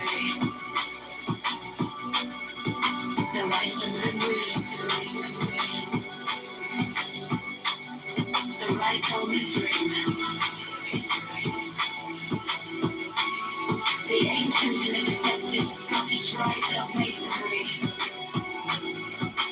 the Swedish Freudian Love of Masonry,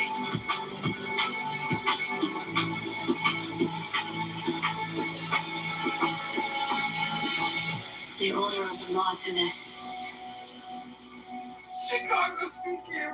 the Order of the Sapai, and many other orders of equal merit, if of less fame.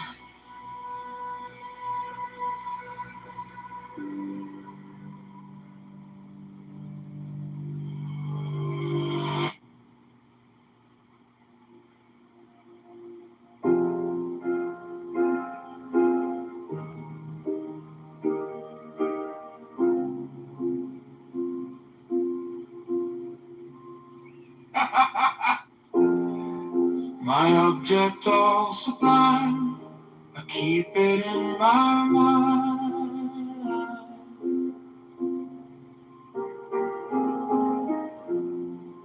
A needle made of light, threading through the night.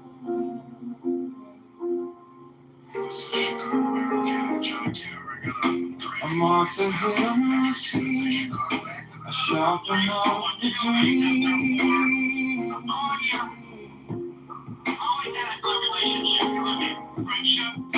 The case is cold but clear, I'm waiting on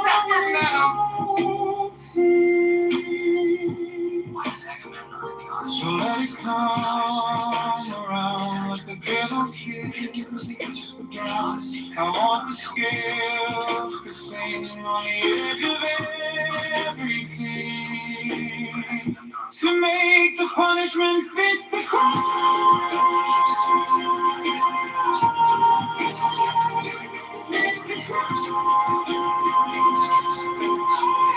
To make the punishment fit the crime.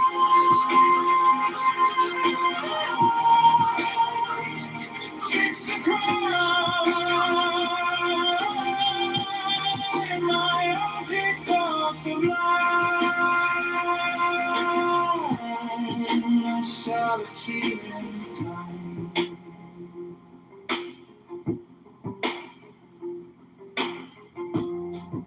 You wore the borrowed face, you left no kind of grace.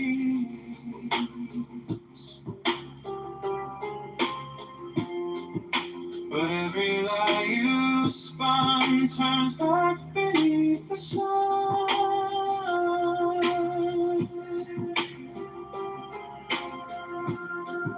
I kept the final clue like a blade inside my shoe.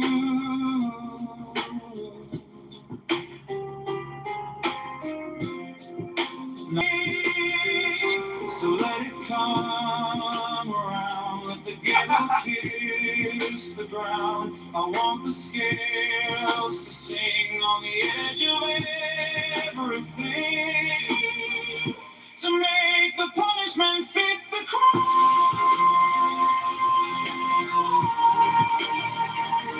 Fit the crime. To make the punishment fit the crime.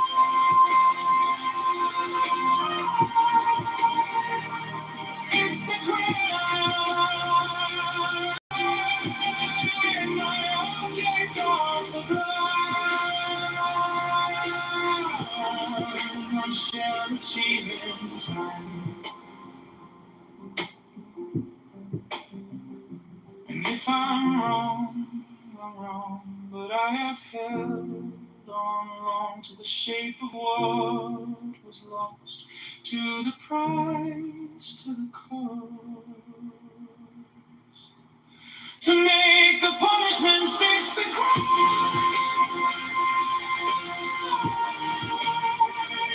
Fit the crime.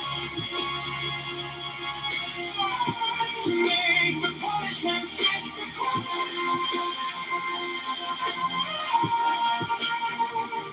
Fit the crime. My object are sublime. I shall achieve in time.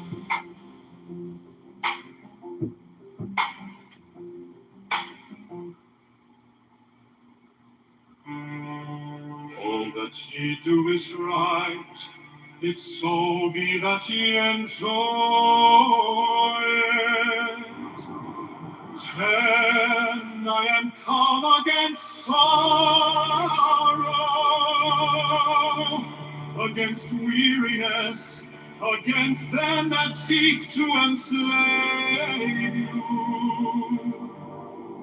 11, I pour you lustral wine, that giveth you delight both at the sunset and the dawn. 12, come with me, and I will give you all that is desirable upon the earth. 13, because I give you that of which earth and its joys are but as shadows. 14, they flee away, but my joy abideth even unto the end. 15, I have hidden myself beneath a mask. I am a black and terrible God. 16, with courage conquering fear shall ye approach me. Ye shall lay down your hands upon mine altar, expecting the sleep of the sword. 17, but the first kiss of love shall be radiant on your lips, and all my darkness and terror shall turn to light and joy.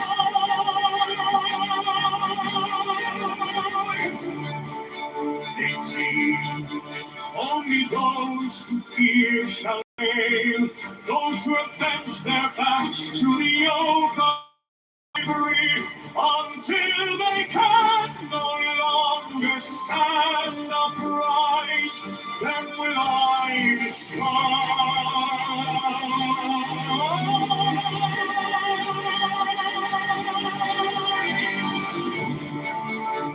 19, but you who have defied the law, you who have conquered by subtlety or force, you will I take unto me, even I will take you unto me.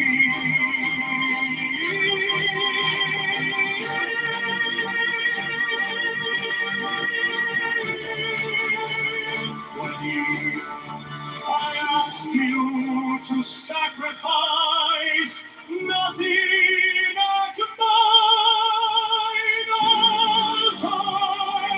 I am the God who giveth all.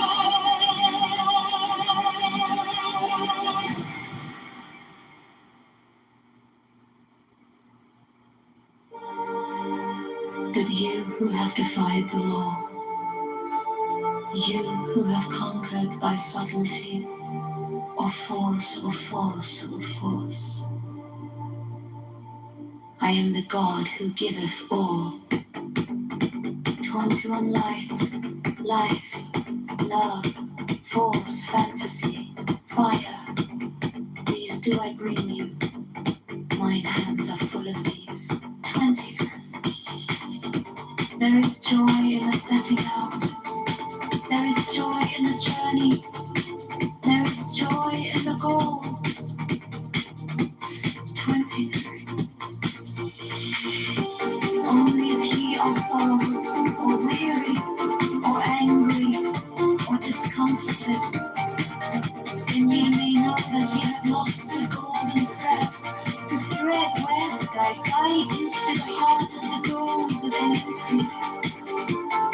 My disciples are proud and beautiful. They are strong and swift. They rule their way like mighty conquerors. 25. Wang, the timid,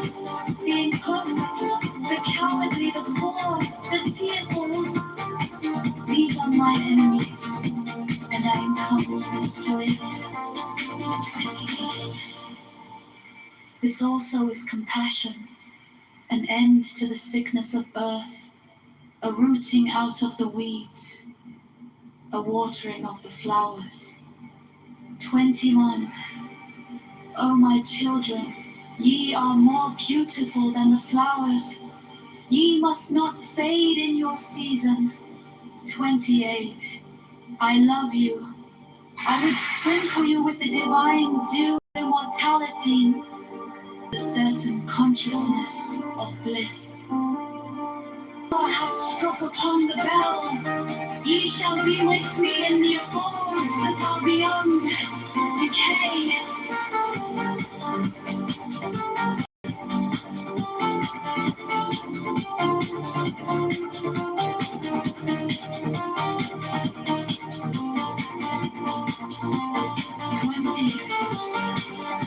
I offer deliverance on earth. Before an hour hath struck upon the bell, ye shall be with me in the abodes that are beyond decay.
I offered it once on earth.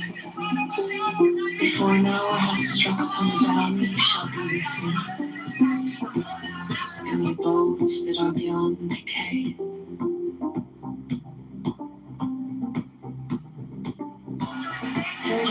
So I give you power earthly, and joy earthly, wealth and health and length of days. Adoration and love shall cling to your feet and twine around your heart. 32 only your mouths shall drink of a delicious wine, the wine of Iacchus. They shall reach ever to the heavenly kiss of the beautiful God.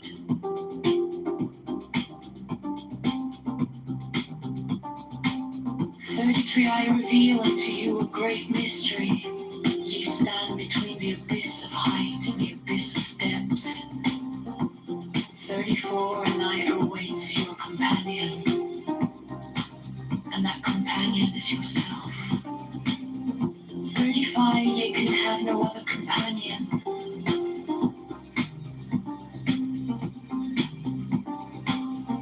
36 many have arisen. Wise, they have said, seek out the glittering image in the place ever golden and unite yourselves with it.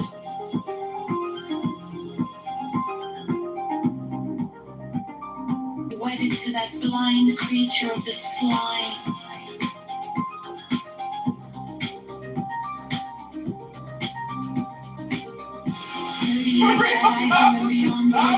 Folly arise and say unto you, achieve both weddings, unite yourselves with both. 39, beware, beware, I say, lest ye seek after the one and lose the other. 40, my adepts stand upright, their head above the heavens, their feet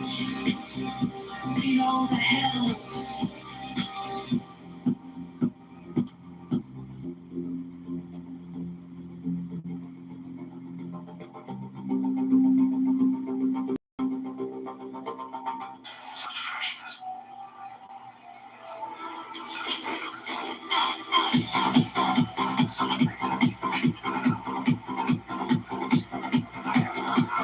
Only your mouth shall drink of a delicious wine, the wine of Iacchus. They shall reach ever to the heavenly kiss of the beautiful God. 33, I reveal unto you a great mystery. Ye stand between the abyss of heights and the abyss of depth. 34, anger awaits your companion, and that companion is yourself. 35, ye can have no other companion.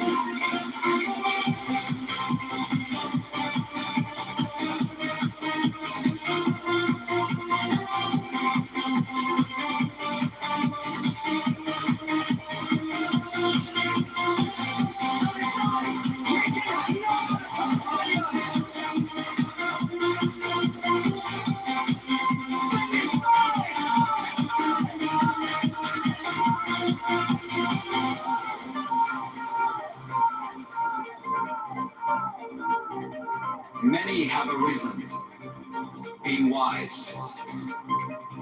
They have said, seek out the glittering image in the place ever golden, and unite yourself with it. 37, many have arisen, being foolish. They have said, stoop down unto the darkly splendid world and be wedded to that blind creature of the slime. 38, I want beyond wisdom and folly arise and say unto you, achieve both weddings. Unite yourself with both.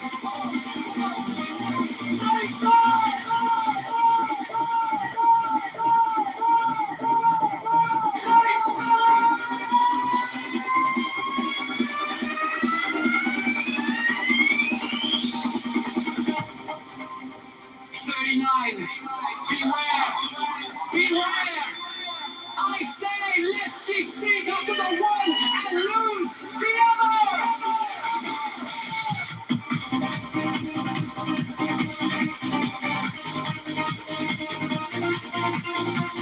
49, let's stand up, race!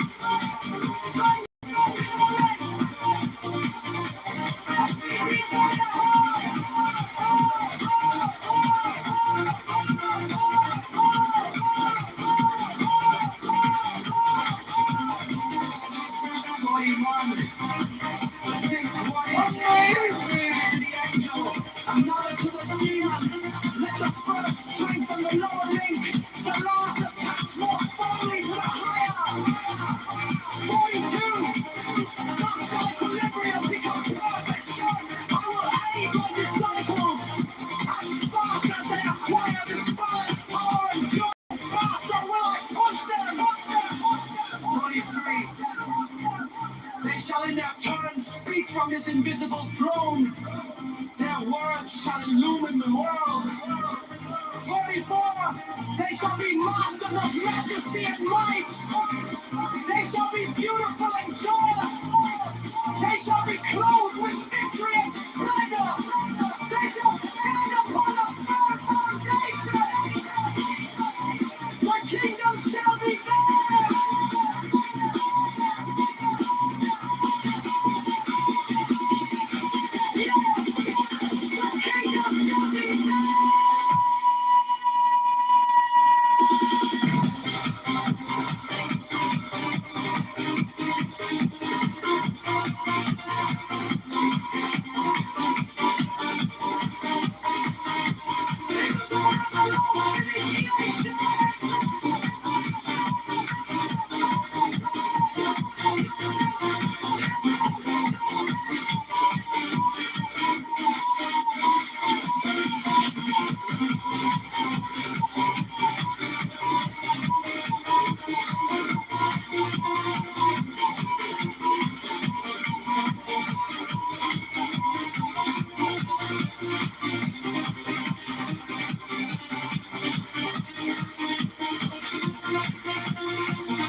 Only your mouth shall drink of a delicious wine, the wine of Iacchus. They shall reach ever to the heavenly kiss of the beautiful God.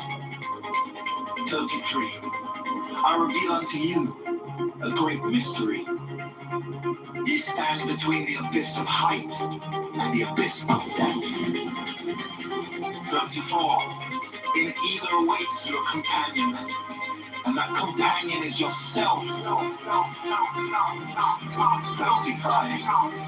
You can have no other companion. 35. Many have arisen, being wise. They have said, seek out the glittering image in the place ever golden, and unite yourselves with it. 35.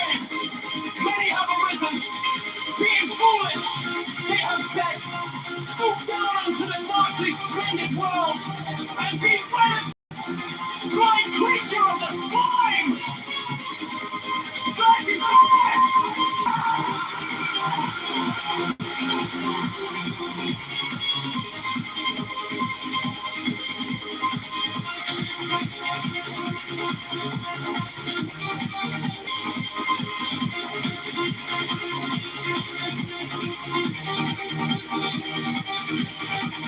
38.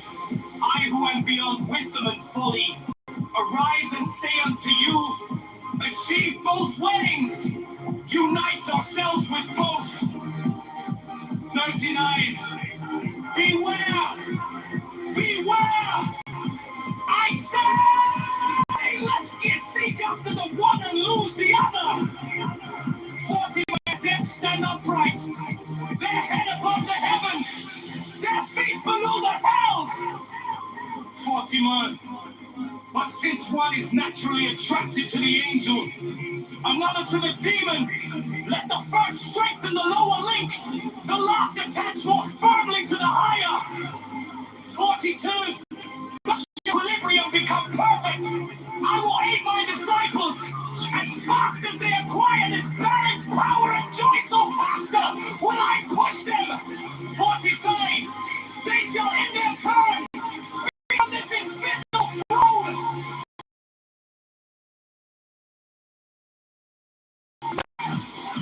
44. They shall be masters of majesty and might. They shall be beautiful and joyous. They shall be clothed with victory and splendor. They shall stand upon a firm foundation. The kingdom shall be theirs. Yeah! The kingdom shall be theirs.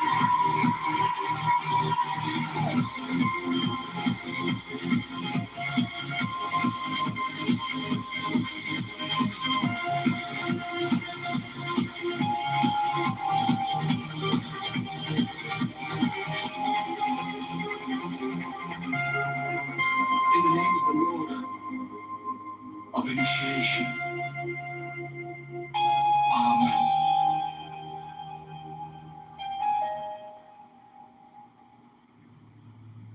Powerful Lord Psalm Megaton, the Supreme Master and Elohim Almighty, lead us.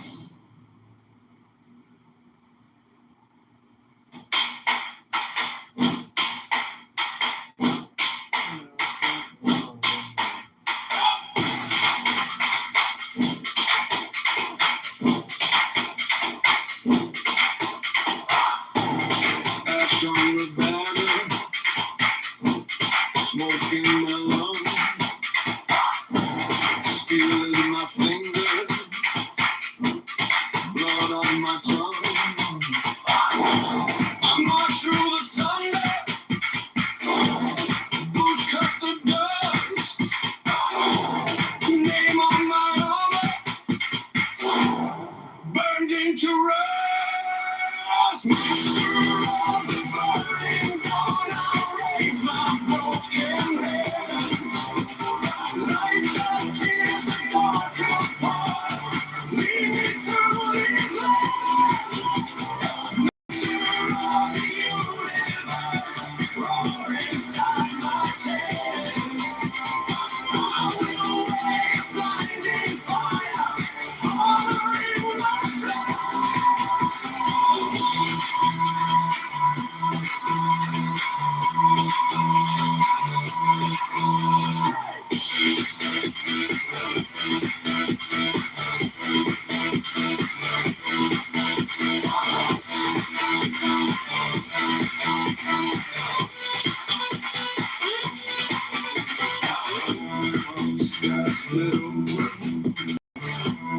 scars of your will. Shadows scatter when you say be still. I walk through eyes fixed ahead. You turn our terror into roaring tread. Raise my broken hands. Like that tears that dark apart. Lead me through these lands. Master of the universe, roar inside my chest. Roll away your blinding fire. Armor in my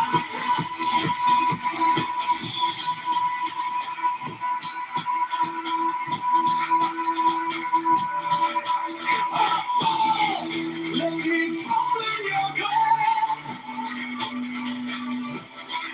Let our bones spell your name in the air. If I rise, let it shake every crown. Golden blaze, burn the night to the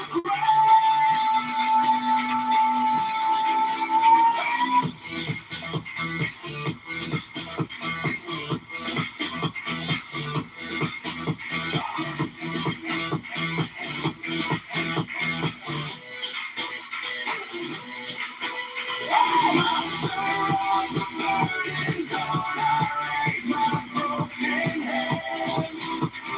Like that tears the dark apart. Lead me through these lands.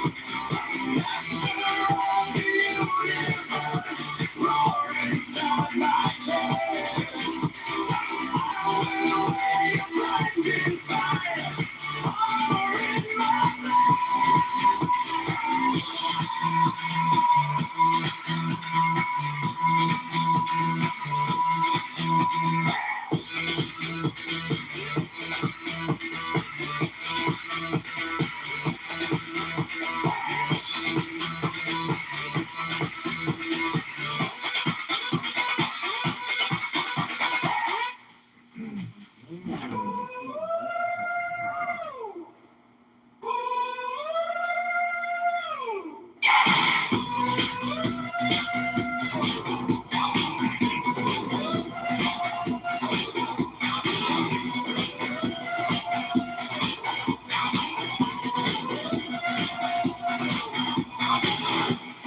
ash on the banner, smoke in my love, steel in my finger, blood on my tongue. I march through the thunder. Generational trauma, you can't come out of it.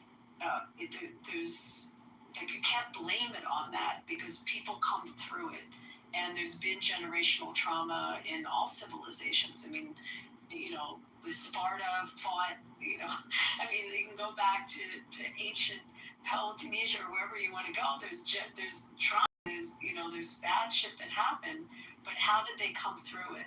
And why does all of a sudden Master of the burning not able to get through the generational trauma, but other parts of history were able to? Am I making any sense what I'm saying? Yes, and I think that there's psychological trauma, and then there is like epigenetic. The ones that I remember from the Holocaust, those were the original jump-offs for explaining the epigenetic intergenerational trauma, to explain how they were able to take a group of people and they knew that they were actually in the Holocaust, and they were able to determine as adults that they were in the womb and in a certain place at a certain time during the Holocaust because of that malnutrition that was put into that just created them. And then things were, I'm not a fucking epigeneticist, I have no idea. But this is still all, newly charted territory, which we're still describing today. But the point is they were able to figure that out. They were saying, oh, look, this this type of trauma changed the DNA methylation near the FKBP5 gene, and now we have children that we can identify, that we know just by looking at them and examining them, that they were part of, they were in the womb and they were this far along, of women during the Holocaust. So this is my point. And then there's a psychological trauma. See, and this is where it's interesting. I listen to Gabor Mate. I love Gabor Mate. He explained, he was talking about that you can end generational trauma through one cycle, like it's psychological. Intergenerational trauma, like for psychology trauma, like the psychology of the mother to pass down to the child. So you can psychologically correct that in one generation, meaning all the trauma that we have, that we get through the first levels of life, cognitive development, right? We can stop that today if we just learned what our issues were, and then we treat our kids properly and raise our kids properly and appropriately. But we're still figuring that shit out.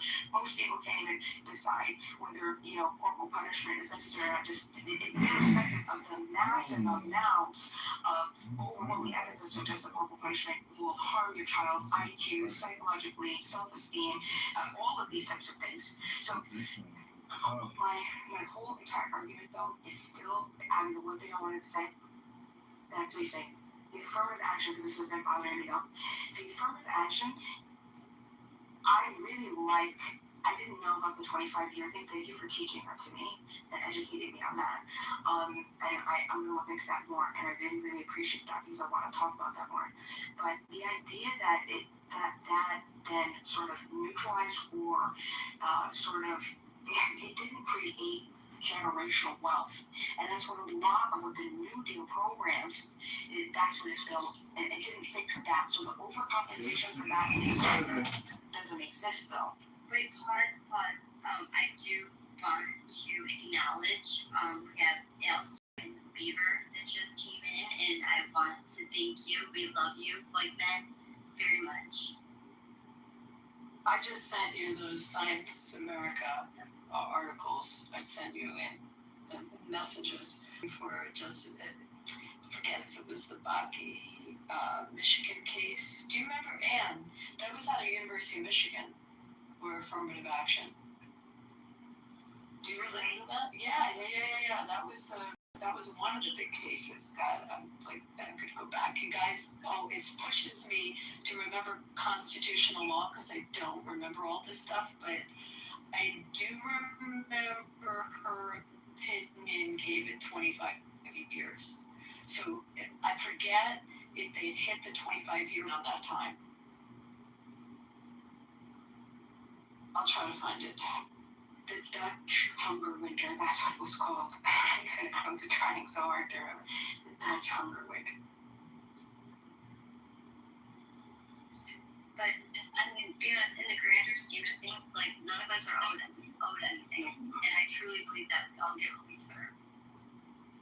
You don't think Joni might owe my family a little? I agree with that, Anna. I agree with that more than you know. I agree with that. I definitely don't think that we're owed anything and we're not entitled to anything. But I feel that as a society, we can. Oh, sorry, Mick said, you come through? You gotta get your mic stuff. We can't hear you. Are you there? Yeah, I'm there. Can you hear me? Yes. Yes.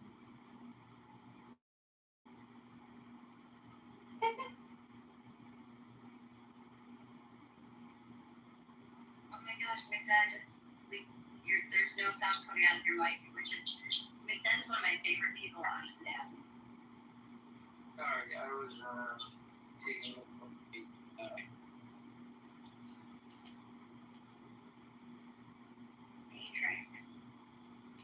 John, why do you need so many of your accounts in the same room? Why does one do the trick? I'm just curious. Well, because they're all streaming to different places.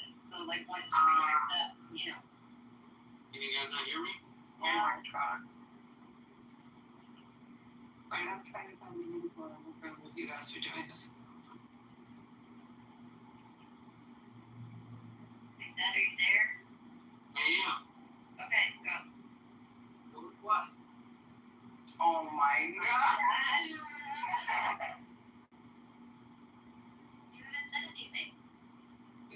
was just going for a midnight scoot. Oh, we didn't hear that part. A lot of fun. Makes sense. Do you feel loved as a white man?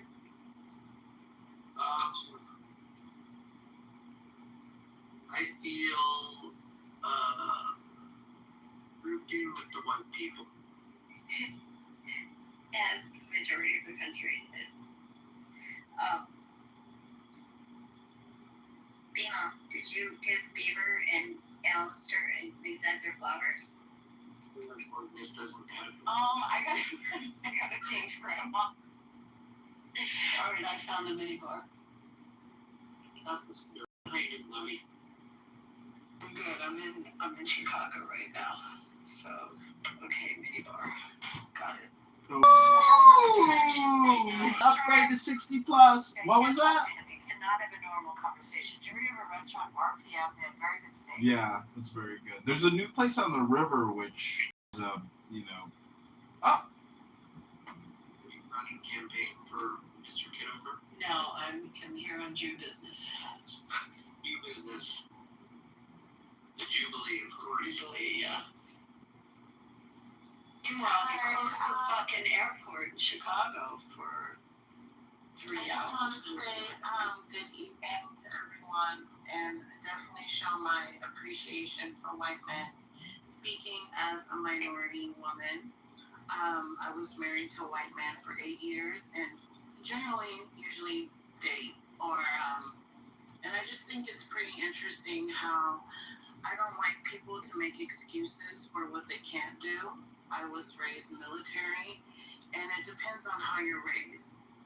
You can keep the cycle going of making excuses for yourself and blaming it all on what, race group we're in America. I understand some parts of the country may be a little bit more difficult to maneuver, but you can pretty much overcome anything. And, I just wanted to say hello and show my appreciation. Hi, and I'm not sure how to pronounce your It's Anna. Anna? Okay. Hi, Anna. Hi. I loved everything that you said, and so do you?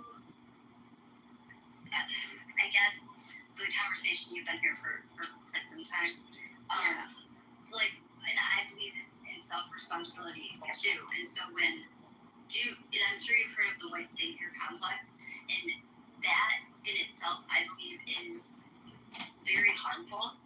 And when people are saying that they're trying to do good, and to me, I think that it's actually does the opposite effect, and it's actually more harmful. Yeah, that's true. That's true. I mean, it's either you do it or you don't. If we're in America, there's a way to go around. It may be a little bit difficult for certain minorities and where you're from, it depends. Like, for example, when I was growing up in grade school, the black guys were so mean to me. The only nice guys are Hispanic and white. And so, even to this day, black guys are always mean to me. So, it just stems to how you were raised and where you come from and your mentality. I don't do the white guys with the cornrows, I don't date them. But my experience, it generally, people just make excuses to put things on the white man and the white race, period. So I just think and you try to say something about it, and then there's all these, not even holding a decent conversation and going in circles. But from my experience, it is black men that are looking for a white savior, and they're upset. They try to compete with the white man. They try to equal with the white man, and instead of trying to compete, just work on your problems in your own community first, instead of looking outwards and blaming. So much for that submission. Interaction for you? Well, mentally, and like I said, even growing up in grade school and high school, for some reason, I wasn't black enough, but I grew up with a pretty good mixture, and then the majority white, a little like mixed people any problem. Like just depends on it just strike them. You know. Yes, I do think white men are the most handsome. Even though I've gotten like haters looks from white women, older white women in particular, but that doesn't bother me. Interracial, anything is gonna get like looks, you know. But for the most part, I am in the Bay Area, and you know, a lot of rich men in the Bay Area. A lot of rich men. yes. So, you know, I think white men are the most handsome men on earth. On top of that, I guess that was Beaver. Excuse me, Abby. Beaver's in a relationship with Beaver. Alistair, I believe, is the only single male with no children. Sorry, but Nick Zed's got 13 kids. Oh my goodness. But I mean, I think people are more comfortable with what they're familiar with. I have a white friend, she loves black guys, and that's on her. And I went out to a country bar, and she's like really uncomfortable. I've never seen anyone so uncomfortable around her race. She's like, I don't even know what to say around white guys or have a conversation. You know, she doesn't talk with a black man. She has normal job, but she just doesn't connect. I think people connect with what they're more familiar, especially if white men were the main ones only that were nice to me in high school and middle school, then I think that also takes effect too.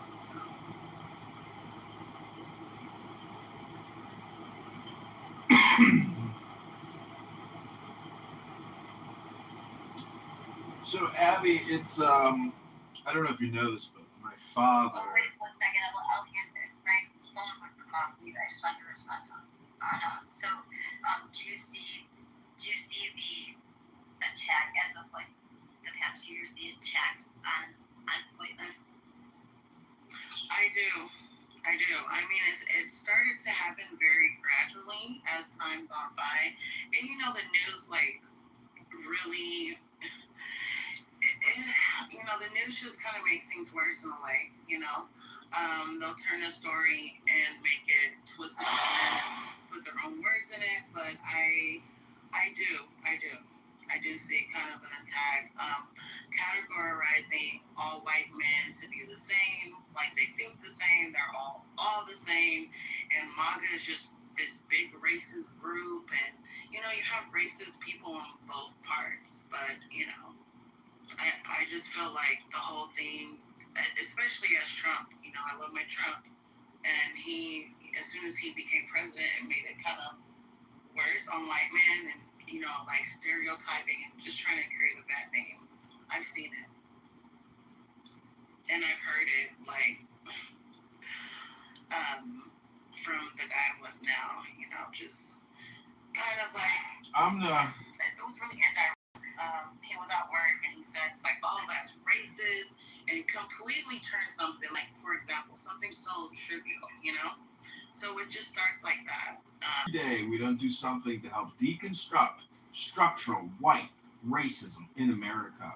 We are the problem. So I'm just wondering, Ona, do you believe in structural white racism? And if so, what can I do today to help alleviate the structural white racism?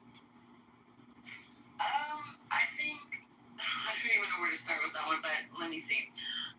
As far as that is concerned, I think it depends what state you live in. As far as that to alleviate it, just, you know, everybody has to start within, no matter what. I mean, you know what's inside of you, how you really feel about certain race, or if you are, if you're not. To alleviate that'd be something that would, to see like a big change, that would take some time, like years. Well, see, just me asking you was my contribution today. Thank you very little. I am complete. Do you think that DEI is racist? Yes, I do.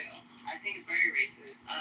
People should not get jobs or get into colleges just by, oh, because you're Hispanic or Black. You should, I mean, it should be, your level. If anything is caused more discrimination, it's done the exact opposite, and it's made like the generations worse, where minorities feel like, oh well, I don't have to try so hard now.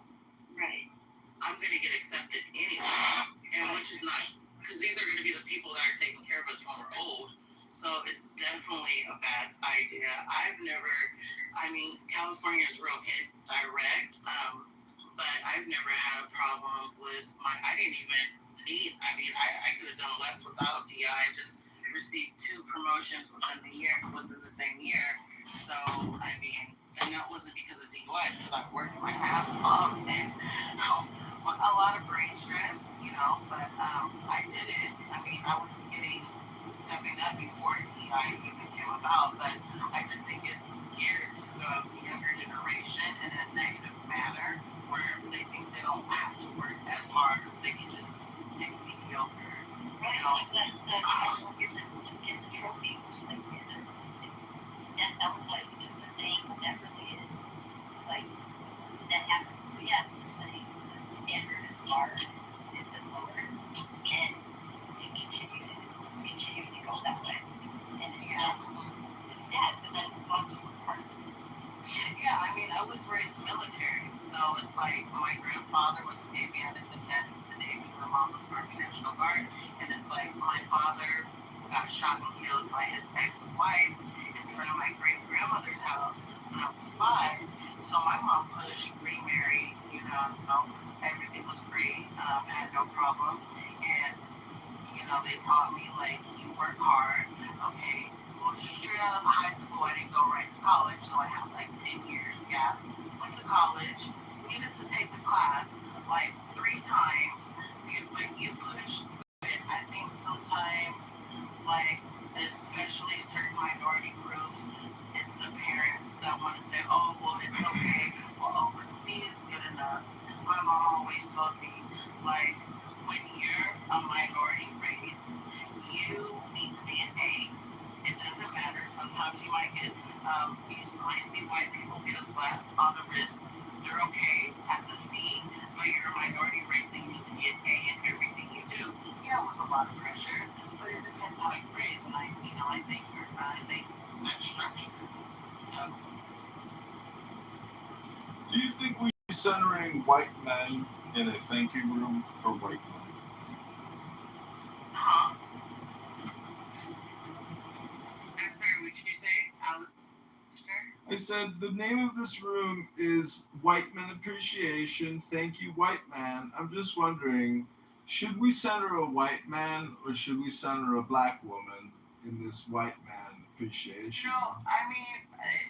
The conversation was basically, I did start off by mentioning like my appreciation for white men and how people should not, my whole point of sharing my story rather was to point out that other nationalities, Black, Hispanic, whatever, don't need to blame white men for problems, like for generational problems. That was my whole point. It depends how you grew up, and there's other people that grew up like that, but it's not good for minorities and Black people to constantly blame, oh, the white man this, the white man that. No, you can overcome and do what you need to do.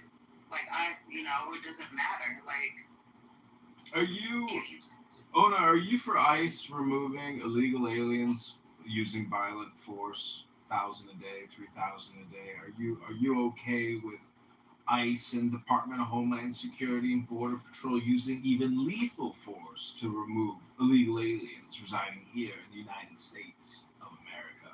Illegally. I love the Trump accent.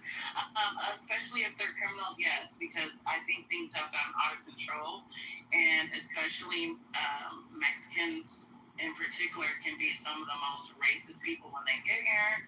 They'll try to kiss white people's ass when they find out they're not equal to white people.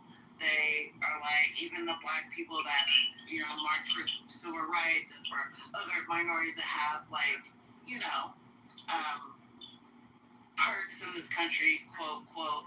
I've just think that they should be, because it's like, if we were to go to another country, then we would have the same thing. If not worse, we wouldn't even get that far. So if you're coming here freeloading off everything, making the property go, let property value go down, 10 people in one apartment, and then games and shit and everything else, and then everything has to be in Spanish, and it's like, we have to cater, like, we wouldn't get the same treatment. So yeah, the free ride is over. So my answer is yes. Do you believe in capital punishment and executing those and making the punishment fit the crime? It depends what it is. If it's anything to hurting children, yes. Absolutely. That's kind of my sentiment too. Yeah, you don't hurt children, I'm sorry. Or animals. Animals too. Pit bulls, you know, just happened in my local community. It was so sad. Family, they got these. It's like the only time that they had ever gotten out, but they didn't register their dogs, whatever. So when the city got them, they were hefty fines. So it was like $1,000, and I think it was $1,000. They charged them every day throughout the week for boarding the dog, you know, every day. And it went up in a period of, I think, like 5 weeks, because it just kept getting bigger and bigger, and they couldn't pay it off. They didn't agree to a payment plan, and they finally get the money. And he said, we euthanized your dog last Wednesday. Dude, a 15-year-old sweet dog wanted to go home, and the city killed this dog. Because I would, if I didn't want a dog myself, I would want this to go everywhere. There's an uproar about it here. It's absolutely disgusting. I just can't believe that happened. That's just so sad. That's horrible. I hate seeing short like that. Yeah, and in those cases, that's what I say. Like, I would be disturbed with a woman. She made news because her dog went to the city because it got out. They got a hold of it. Or there was like some dispute with the police, something, however the city got a hold of it. And she was just like, no, not today. And she opened that bitch and rescued her dog. That would be me. I'm sorry. I'll pay for the broken window. I'll pay for whatever. I have, like, I'll make it. Oh yeah, I saw that. That was so heartbreaking. That was like so inspiring. No, that was winning. She got it. I was so excited. Yeah. That's what I'm talking about. And I don't advocate for that unless it's me. Everybody else, you stay law-abiding citizens. That's an example of structural white racism. I am telling you, everybody else needs to abide by the law. You just exhibited structural white racism. Only I, as an anarchist, can advocate for something like that, and only for myself. I don't advocate it for you, because you guys need to follow the law. Should anarchists also watch their diet and exercise to prepare for the coming revolution? Shouldn't you know what it's like to have a restricted caloric diet and maybe fast every other day? Because a true anarchist willing to go all the way would have to be like a soldier. You know? No more chocolate bonbons or Pez dispensers. Or I never eat that. Oh, guess what? We got Rich here on my YouTube Live. He's saying, No. ask her if we should euthanize aggressive pit bulls. Wow, she wants to kill people for hurting a dog. Thanks, Rich. So for clarification, what Rich is referring to is an argument that we had, and he was making the argument for collective punishment. He wanted to go the UK route, I quote, put the pit bulls in the doggy incinerator, unquote, go around and take people's pit bulls, and, that's it, they're done. And I said, you cannot kill, take, harm a person's dog if they haven't committed a crime, just like a person. You can't have it, so like if a dog got if aggressive dog got off of their property, and they're killing a kid or attacking somebody, yes, you have every authority to come onto my private property and harm myself as a peaceful person who's never harmed another peaceful person or peaceful person's property, and neither has my dog, and you were to try to take my dog, yeah, I'm sorry. That's going to end in, you're going to be pushed.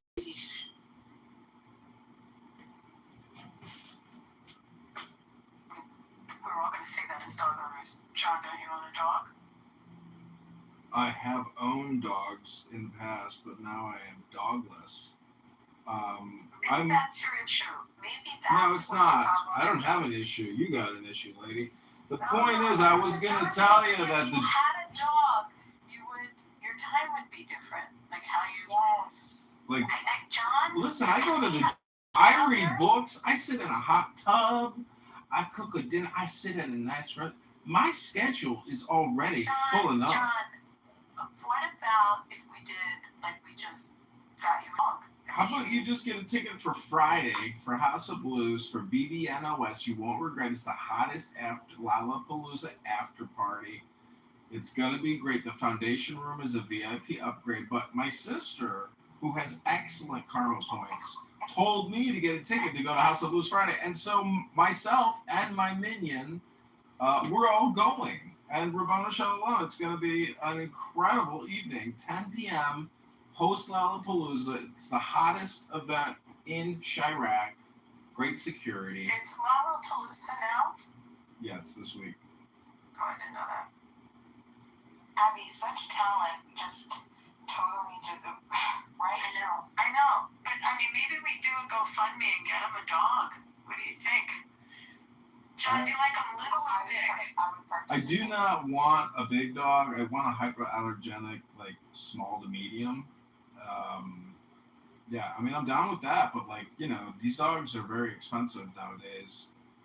And I'm my not. dog was a fortune. Yeah, I paid I'm not a interested. lot of money. I have a big dog. I have a big chocolate lab, but he was really expensive, and I had to fly to Georgia to like meet him, and then I had to transfer him back. It was a lot of money. You don't need as big a dog. So Rich wrote that, but pit bulls are evil, and they kill people all the time, and they kill lots of kids. It's true. Collectivist mentality. What kind of dog do you have, Bima?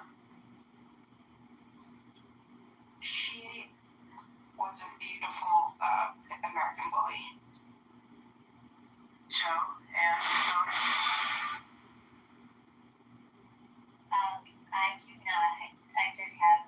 I did have miniature dogs and Study this. Joe has a dog, but Joe, are you still there? Do you want to say what kind of dog you have? Beaver, do you have a dog? I love Joe's dog, Chico. Sword? Anna? You guys have dogs? I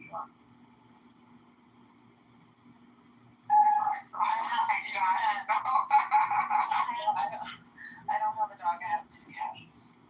Why would I need a dog? Or do you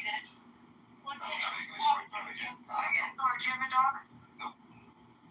Why would I need a dog? I got the Toyra. I mean, I feel safe with my dog. I'm very safe. And I mean, he's got like a loud, hard bark, but he's, so if he came up to me, he'd lick you to death. But, they wouldn't hurt anyone. But it sounds scary when you're on the other side of the door. They always just mope away.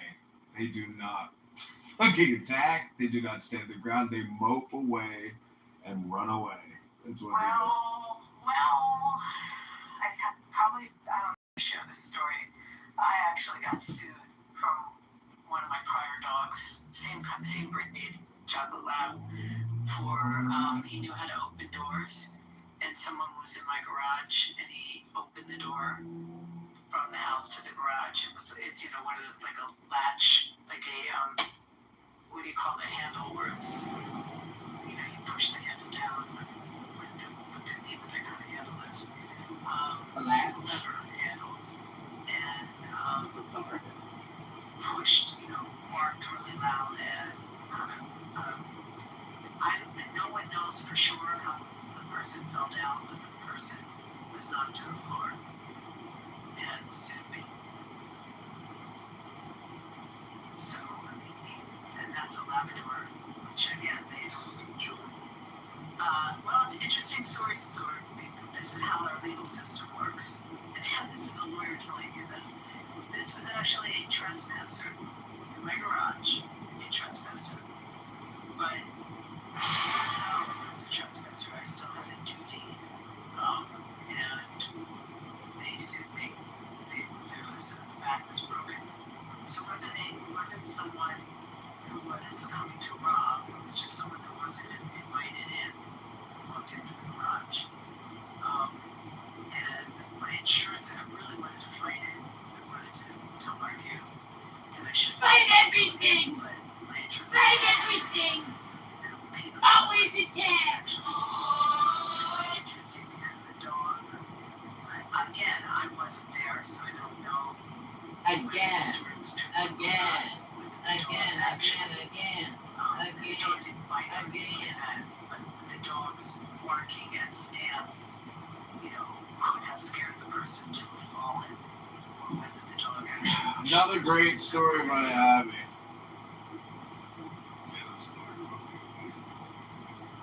Yeah, but the legal system will pay a trespasser. Great story, Abby. Maybe you could share that story with us later tonight or even tomorrow. Thanks for sharing that. That was wonderful. Where the kid, I guess he was trying to steal a Tesla or something like that. And when he went to dislodge the charging unit, I think he got Great story, Abby.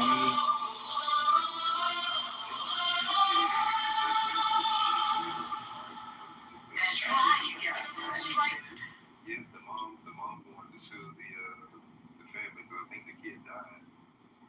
And she was saying that the family should have had a safe charging station. It's unbelievable, isn't it? I mean, okay, so it's insane. You have a duty to, obviously, we have duties to invitees or business invitees, the greatest duty, or what's the next level, the licensee. But to the trespasser, a lot of case law ends up giving them, still creating the liability for the homeowner. It's insane. Well, what about a house on Clubhouse? People spend so much time here defaming, slandering, endlessly talking and listening to stupid bullshit all day long. What kind of liability could there be here on a social audio clown house app like Clown House?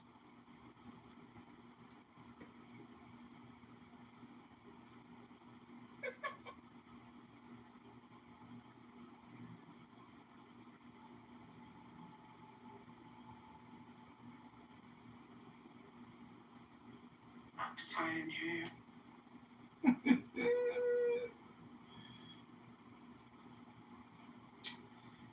Abby, my father used to run the Jewish Federation here in Chicago. Not upstairs in the executive boardroom, but downstairs at the security desk. Chicago police officers. Remember Jordan Kitover? He was the greatest front desk security guard this Jewish Federation has ever had.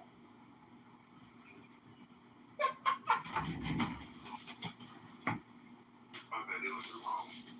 So a 17-year-old stole a car, and while he was driving down the road, the brakes gave out, and the kid died in a car crash. And the mother's That's like the McDonald's hot coffee one. Are you serious? Wait, what was the liability? This okay.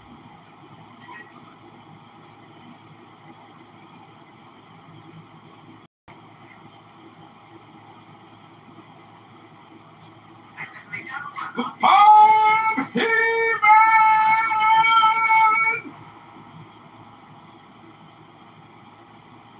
I have conquered Graceful. The sword of destiny is mine. Give me the power of the universe, bastard of the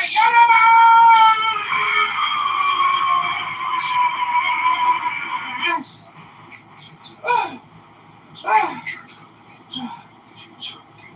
The power is mine! The power is mine!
And sometimes you can get lucky if they have homeowners insurance, and sometimes you can like try to get through that policy.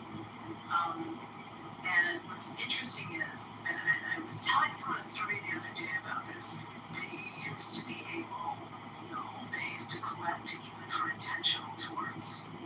So, you know, like let's say it's a defamation case or something, people could look to the liability in their homeowners, and it would cover them for incredible. It's like it had a more sweeping coverage.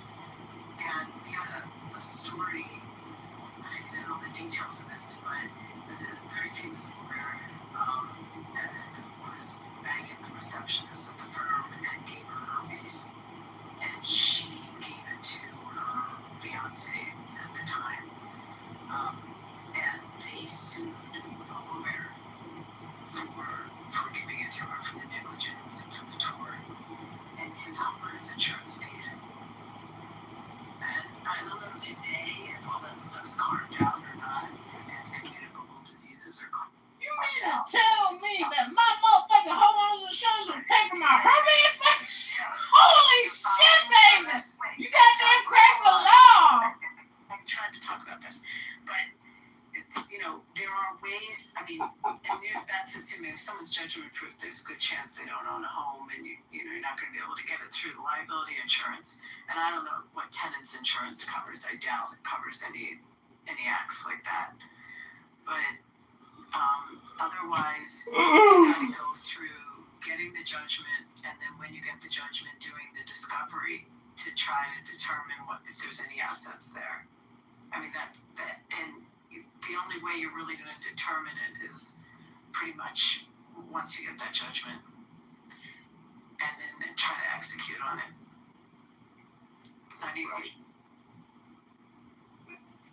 You know what I've been obsessed with this. I don't know, it keeps popping up on Instagram or Facebook. It must be a TV show. I've never seen the show though, called Squatters. There's this guy that goes in as these people have taken over other people's homes to get them out. It's pretty wild. Have you seen a 90 Day Fiance, Abby, or Ann, or Bima? Any ladies here 90 Day Fiance fans? No, I have not seen that.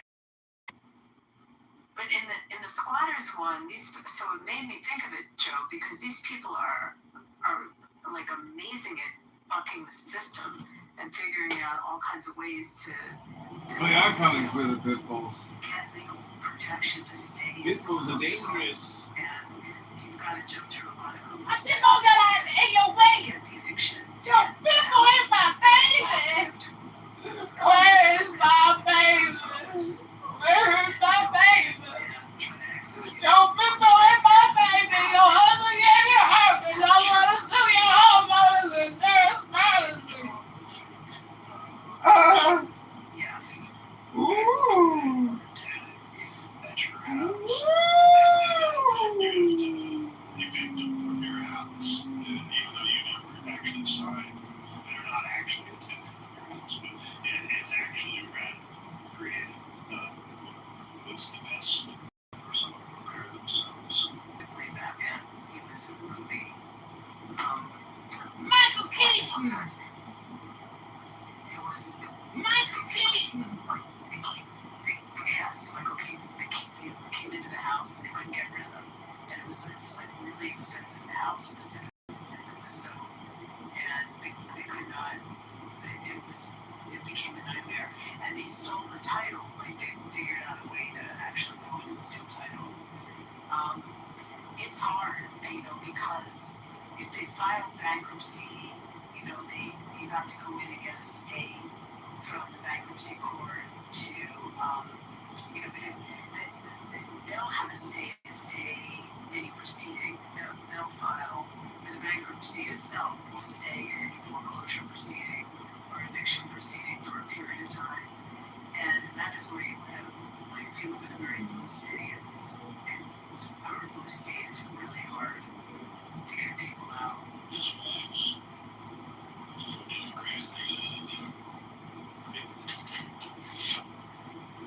I just want to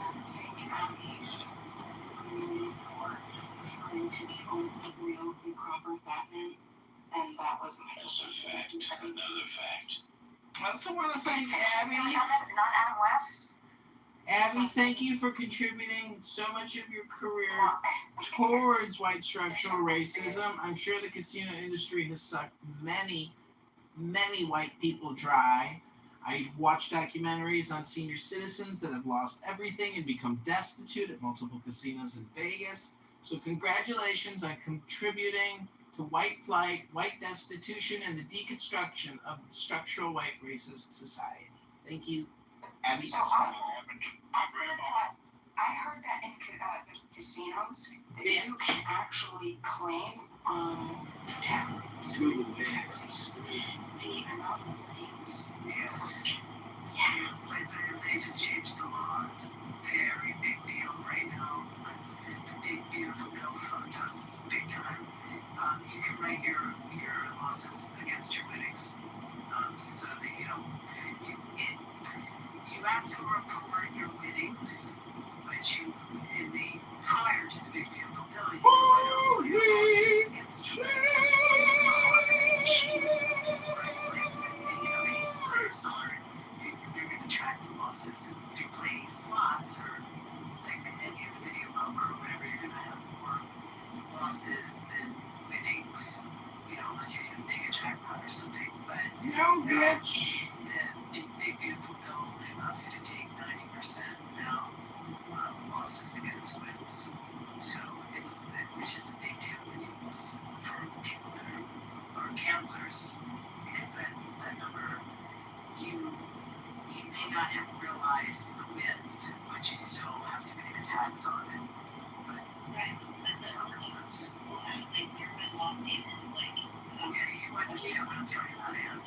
positive, right? It's never in the positive, but And then the housing tax, if you get a big win, it's in Michigan, it's 24% to the federal government, and then 4% to the state. So you should never. Well, I'm not going to give legal advice. No, you're right. But you know what I'm saying. Don't ever have them take Wait. out.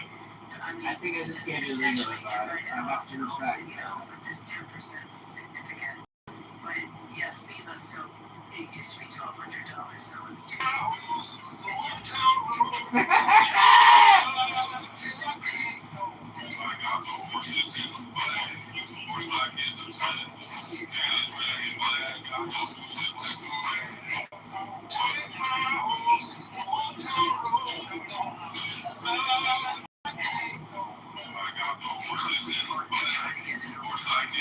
Based on the inflation when it was set at 1,200, like back in the 80s.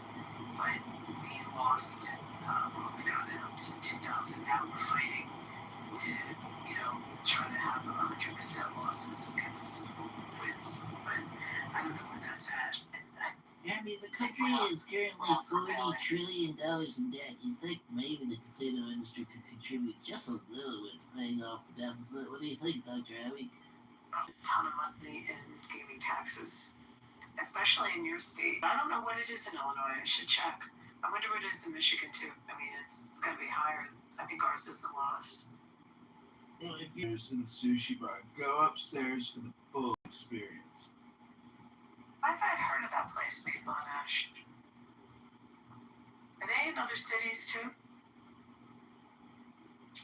Ribbon Shalom, I thought it was a Catholic restaurant. I think Ribbon Shalom. technology from casinos with the machines is very interesting. That has made I remember everything like it was like yesterday. It was so vivid. Double rainbow. And I had this, it was a statistics class.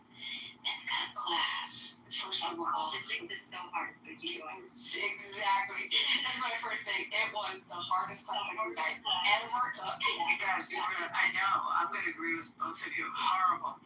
That's so horrible, and it totally killed my love for lotto, scratchies, casinos.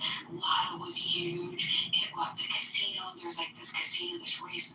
Well, anyway, I don't want to dark myself, but through these things, and everybody would just, weekends out there, I took that class and it killed everything.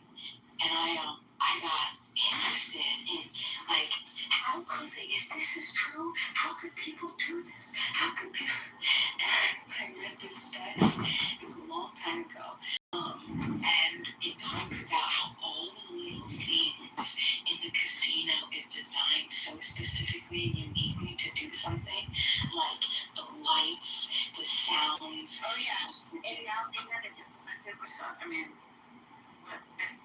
I don't know how it is in Michigan. I mean, some of the places. And our slot houses, you can turn this. You can turn slot houses. Slots you can't do slots, but maybe in a big casino you can. You can turn the volume down a little bit though. Do they have slut houses inside the slot houses yet? Slot houses are 15 machines. The bars and the slot houses are 15 machines. Like when you go to a bar, built into the bar top when you're sitting at the bar is machines, and they'll have 15 machines. Abby, if you're an unemployed pseudo-intellectual commentator and political pundit here on Clubhouse, and you're unemployed and you're looking to get started in the gaming casino industry, what would you suggest they do? Should they delete the app? Should that be the first step in getting a JOB? Can you imagine John as your dealer of blackjack? I actually so popular on that. Dude, you would get Why do black people have nightmares? Because we shot the last one that had a dream. Craps table, man. John. What the fuck?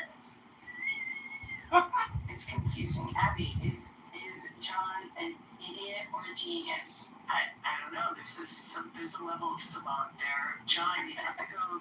That is on the checkout time. Does that sound about right? Sound right. And I was Do you think you could shuffle a deck? Well, I sued one of my former employers, this cunt bitch manager, who said, how big is your deck? Because we had to give a presentation, and it was talking about PowerPoint presentation, and I said, excuse me? She said, how big is your deck? And I said, are you asking me about my presentation, or are you making a sexual harassment claim? Or am I making the sexual harassment? And then immediately I told HR and hired an attorney and sued that bitch. And guess who she worked for? Eddie Lampert. So Eddie Lampert paid me $200,000 because of the negligence and the sexual harassment of that bitch, Darcy. That stupid fucking Catholic, Opus Dei, cunt, Adderall taking, teeth grinding, ugly former ballerina, cunt. Wow. I used to play blackjack, and then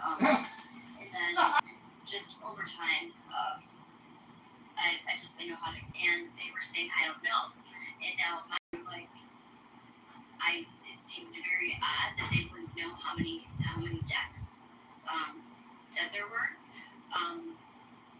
So I or maybe the casino doesn't want to know how many decks. They have to tell you how many are the show. Exactly. They have to do that. That's what I thought, and then many times, that's why I stopped playing the tables. I mean, it became a trend. Like there wasn't. So obviously it was implemented. We're like no dealers anymore. No, they say I don't know, and it's like I've never heard that. Me neither until then. It's like 4 or 5 years ago is when and Dad, they just don't want you to know. I don't know. They'll shuffle from there. Oh yeah. They'll do 1 or 2 decks. I mean, the majority of the shuffle masters, the machines, that's like 4 or 5. But they don't tell you they definitely. Have you ever flipped over a scratch lotto ticket? The thing you're telling me the odds on the table is progressive. But there's the bonus bets and what the odds are before you get bonus bet. Have you ever looked at the back of a scratch lotto ticket? Because they actually tell you the odds and how much you have to bet just to break even. When you read that, it's hard to believe people actually will sit there and fucking play scratch lottery tickets. It's crazy. Do you know it's illegal in my state? It's in our state constitution. It's absolutely illegal to have a lottery. Oh, Well, what's crazy is I just got off a cruise ship, and so you're in the casino. And by the way, there's very few places where you can play at one deck. It's going to be, like Abby said, 4, 5, 6 even, right? So, but then they have these, like, specialized lotto tickets. I'm like, let me see the back of this thing. Like, who's regulating this, right? Is this your own little lotto ticket game? You can scratch off and win a free cruise, right? What a wreck. Well, the casinos on the cruise ships are not good odds. Like, that's... Well, I actually did you do well? To gamble on the cruise ship. Did they pay for your cruise? Did you do it as a comp or? Well, for one, they don't, like, if you're in, like, a Vegas or any, like, regular casino, they're not gonna, like, be so privy to, like, you showing your cards to the person next to you. I can hold my cards up. I can almost show all 5 people or however 6 people at the table, and nobody's gonna say shit to me. So then we increase our odds even more, right? So it's us versus you, and then the dealers are on your team too. It's very really.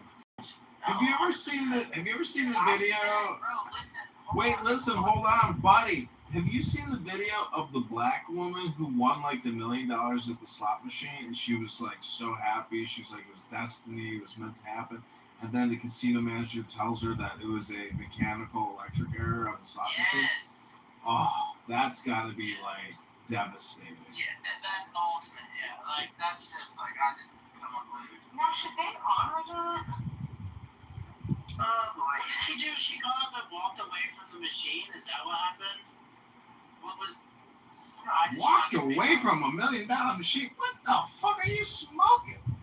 I mean, there's lots of litigation over that. It happens with the malfunctions, and the casino refuses to pay. I mean, that's happened in lots of different jurisdictions. It's so interesting. That would be so difficult for me because I see both sides, right?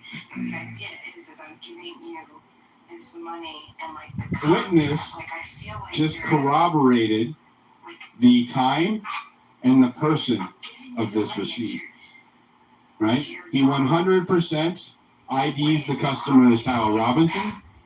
He 100% IDs Tyler Robinson's time there, when he got there, what he left, what he ate, right? 100%. This witness ties Tyler Robinson to this receipt, right? This witness needs to be deposed. He needs to be interviewed by the defense. He needs to be deposed. And he needs to be put on the stand. And then the prosecution and the defense need to check his credibility. If this witness is found to be credible, all of this is a lie. And this is just one witness. The server who actually took his order that night ID'd him as well. You have 2 eyewitnesses that placed Tyler Robinson and Panguitch at 8:55 p.m. to 9:47 p.m. on the night of September the 10th. That means that this individual, these are either completely fabricated text messages, I'm leaning towards that, by the way, or somebody was pretending to be Tyler on a different device and texting Lance Twiggs. But that would show up on Tyler's device, right? So it's been proposed to me that maybe Lance Twiggs was using a tablet that.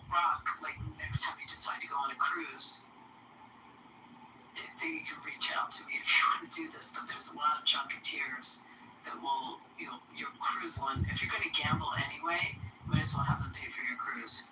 Abby,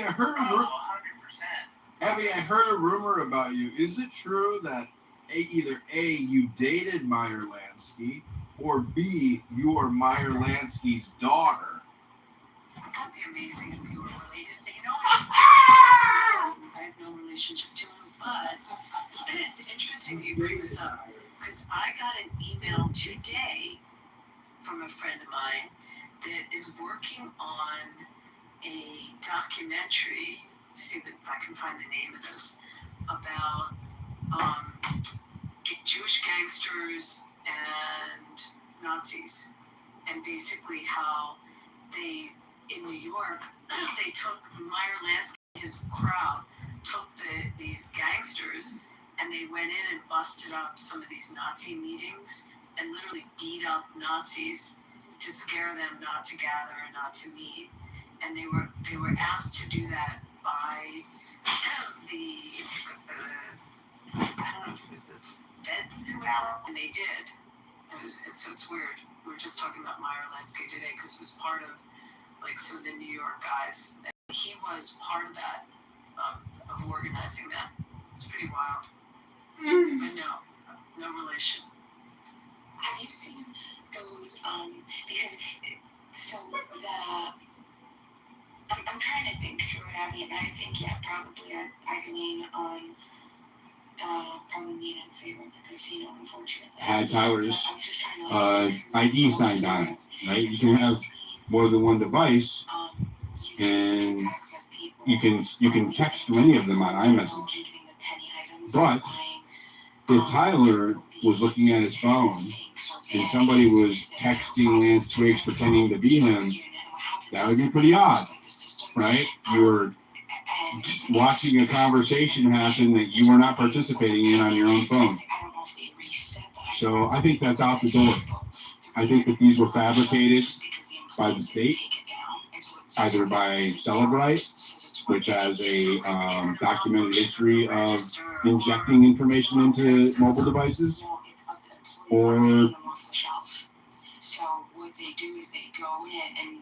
they are taken on a different day, and they are being presented to us as if they are September the 10th. Those are the two plausible explanations. But I believe this kid.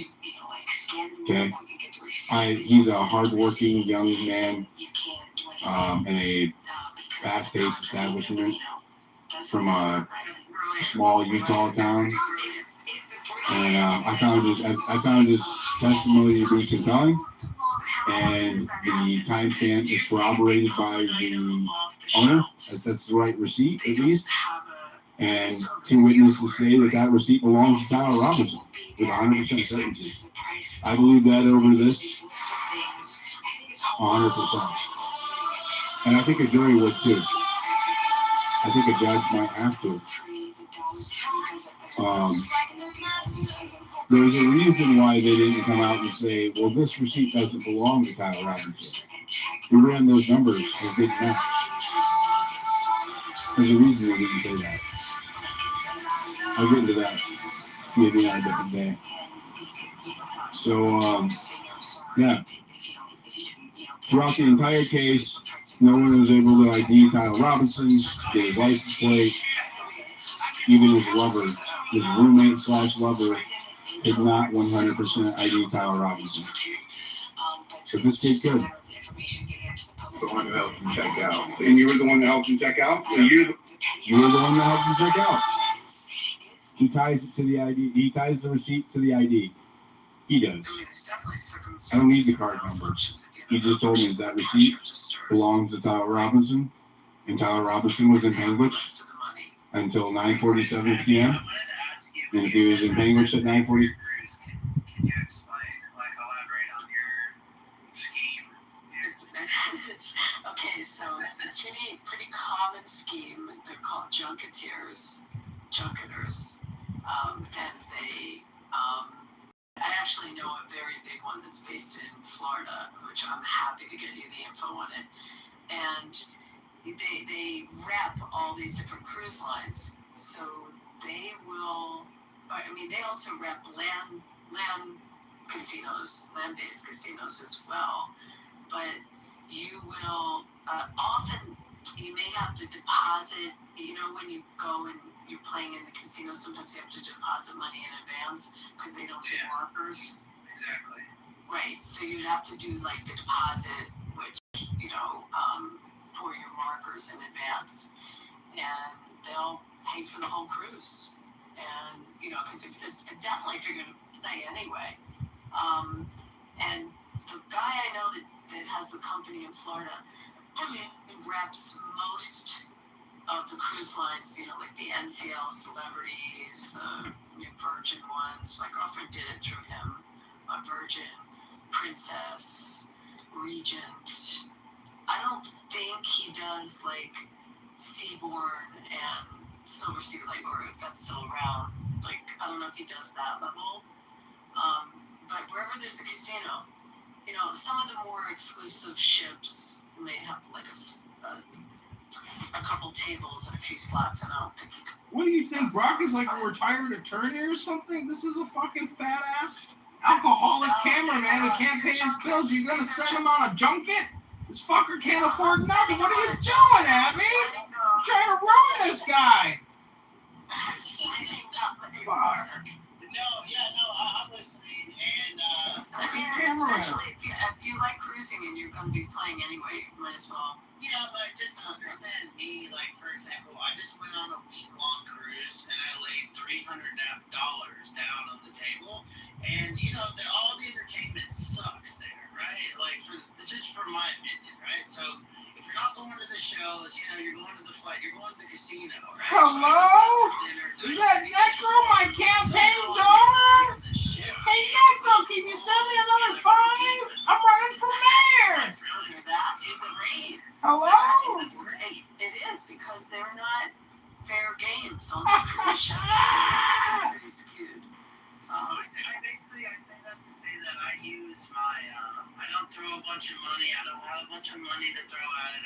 I just use my math skills. I'm really good at math. And then furthermore, like if someone gets up and leaves from the table, I'm not opposed to taking their seat. I'm not afraid to like win a couple hands and then run away. I just, I figure it out the best way I know how. Do you deep rock? What's the question? Like, do you do advantage play? Is that what you're talking about? No, I only played one game. I did play like a few hands of blackjack, and then I did slap I think I used my free play at the slots. I don't do the slots. Slots are ass. I played this one game. I know it very well, and yeah, that's pretty much it. And then Did you take markers at all? No, man. No. So how'd you have your cash to play? I just brought it with me on board. Did you use like an ATM there? No, I got the cash from the bank, and then I brought it on board with me. So what I think they do is they ask you to deposit in advance. Yeah, they want you to load it to your account. Right. But there's definitely companies that do it. There's as I said, there's one in Florida that's very good.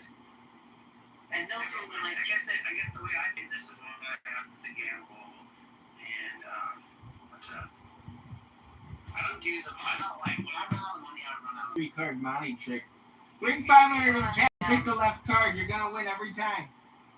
The junket business was such a big business for so long, feeding the properties. But I mean, they also do like Puerto Rico, the different resorts that have casinos there, and some of the island ones. I mean, not just the cruise ships. I mean, is it true that the dreidel is the basis of all gambling? I went to the new Celebration Key in Bahamas. It's freaking gorgeous. It's amazing, but the first place I stopped was the Cabana, and I talked to the guy, and I was like, hey man, if I want to catch a cab and go see basically the real stuff, he's like, you mean the city and like the way we actually work? And I'm like, yeah. He's like, dude, they've designed this. He immediately said they've designed this place in a way that like, he's like, you're not going to want to walk there. He's like, it's like a 25-minute walk. And I'm like, I'm not doing that. Like, everything around me is beautiful. My family's over there, but it's really, really nice. It is really nice. And I went to East Libertarian.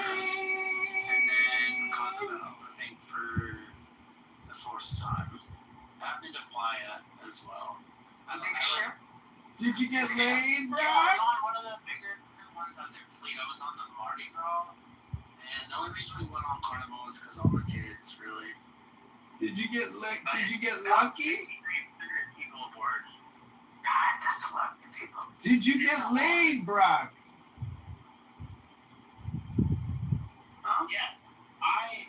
My thing with the cruise, it's like, I'm an outgoing person. I love the time with my family, but it's just, you're just hurting a bunch of rereads, really, because, there's 5,000 people behind you, but when you get to the location that we're all trying to get to, you just stop dead in your tracks, and then all you do is, it's so annoying just trying to share with everyone, I guess, is what I'm trying to say. I mean, but you're not in ports where you're going on tours or anything like that. It's not like when you go on these cruises and especially like the Mediterranean ones where you have a day in Rome and a day in Naples or whatever. I mean, There's really not, it's like you're going to Nassau, right? It's like 8 to 4, and you have to realize too, you're getting up and you're eating breakfast, and you got to go through security, and by the time you get off, whatever, let's say it's 9, you guys nailed it. You still, don't want to cut it close, you don't want to be a pier runner, right? You don't have a lot of time, but your time on land, to me, is a breath of fresh air from being, stuck on that ship with everybody. Right, but in some of these, the bigger the ships, the shorter their time. It feels like, I could be wrong on this, shorter the time in port. Especially on the European ones. I remember going with my family on one of the bigger ones, and one of the stops was Rome, and we had to be back on the ship at 5 o'clock. So we stopped. And then you got to get through dinner. Yeah, but then you get to Civitavecchia, you got to take, it's 45 minutes, 50 minutes into Rome, and you got to do that, then you get there, and then you got to get back to the ship by 5, so it's a short day, especially if my kids were small and we went to show them the Vatican and everything. I mean, if you do the touring, you don't have time. I hate it. I've been to just over 20 countries, and my family not so much. But it's like my family vacation. It's what they like to do. So I enjoy a lot the time that I have. Everyone being together. That's my favorite part.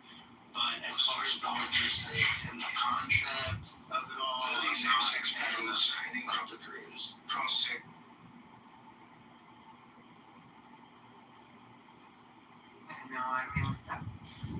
This is a fascinating conversation and fabulous, but have you seen that Dr. Fauci's diary was released? All of our suspicions. I've called for the Sergeant-at-Arms and the Marshals to stand by and await for the imminent arrest of Dr. Fauci after Rand Paul shoves his fist down his fat little throat. I heard a commentator talking about it. Someone who worked in government that got called to Congress to testify because something in their diary was, I forget what the position was. I wasn't paying full attention to this, but something in their diary was very incriminating. They basically used the flu numbers as the COVID infection numbers, and he inflated and lied and said that the COVID infection rate was 10x that of the flu, which it wasn't. The guy is he's fucked. He's in big trouble now, and he's trending on Google. This Dr. Bowden does incredible analysis of all the documents that have been released.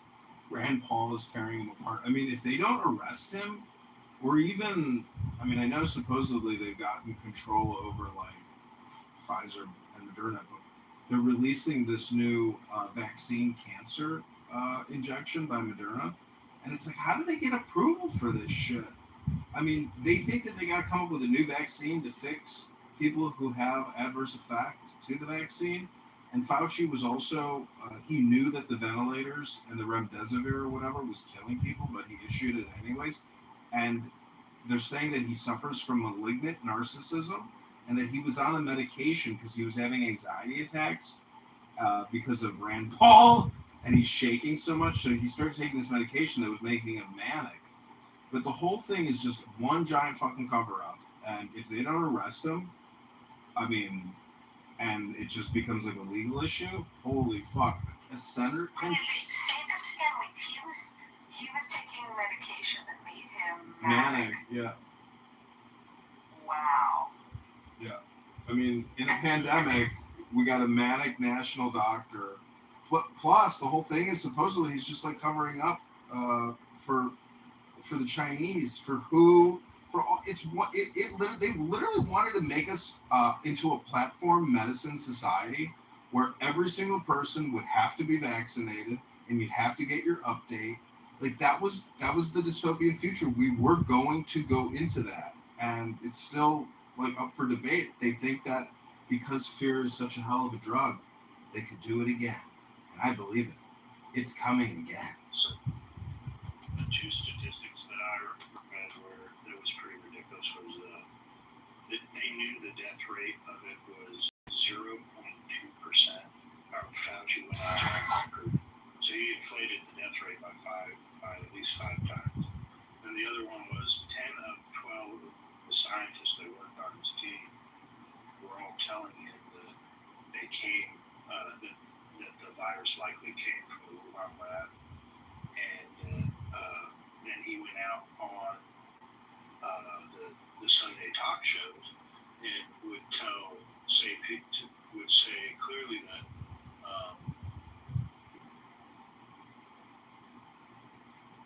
he's 146.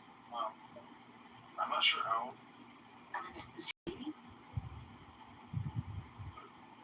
What constitutes crimes against humanity? I know. Do we have anything at the federal level of crimes against humanity?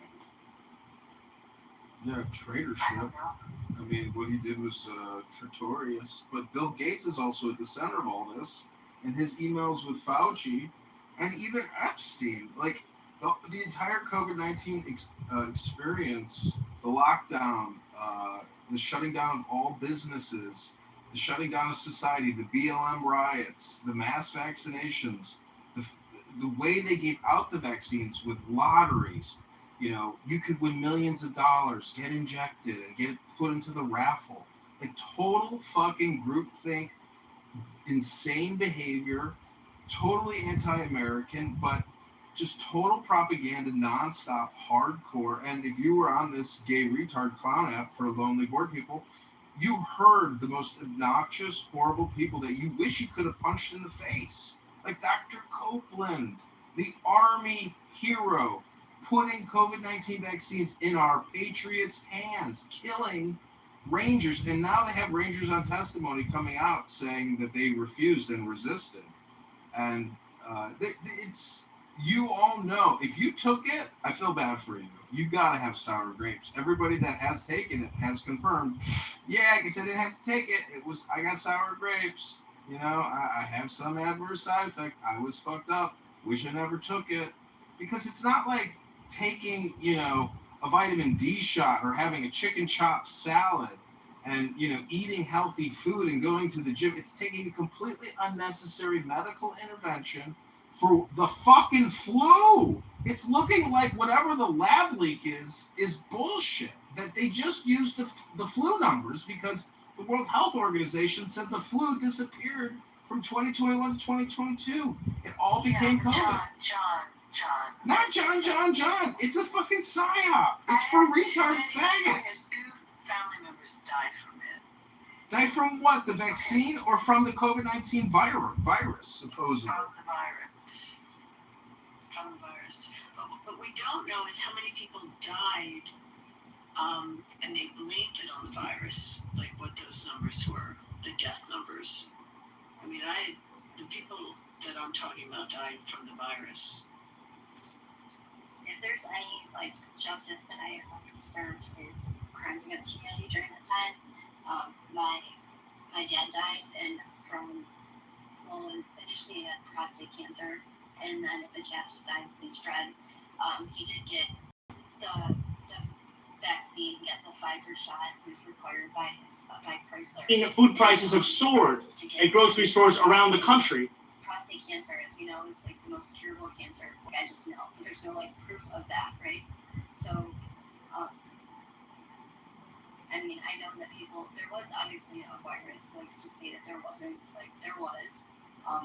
Was it man-made? I truly believe that with my whole heart. That died from getting the vaccine. There's like, how it's so. No, they have thousands of confirmed VAERS. Thousands of people in VAERS died upon impact of receiving it. I think it's like 3,000 is the official number or something. People were putting it on their death certificates just for car accidents, etc.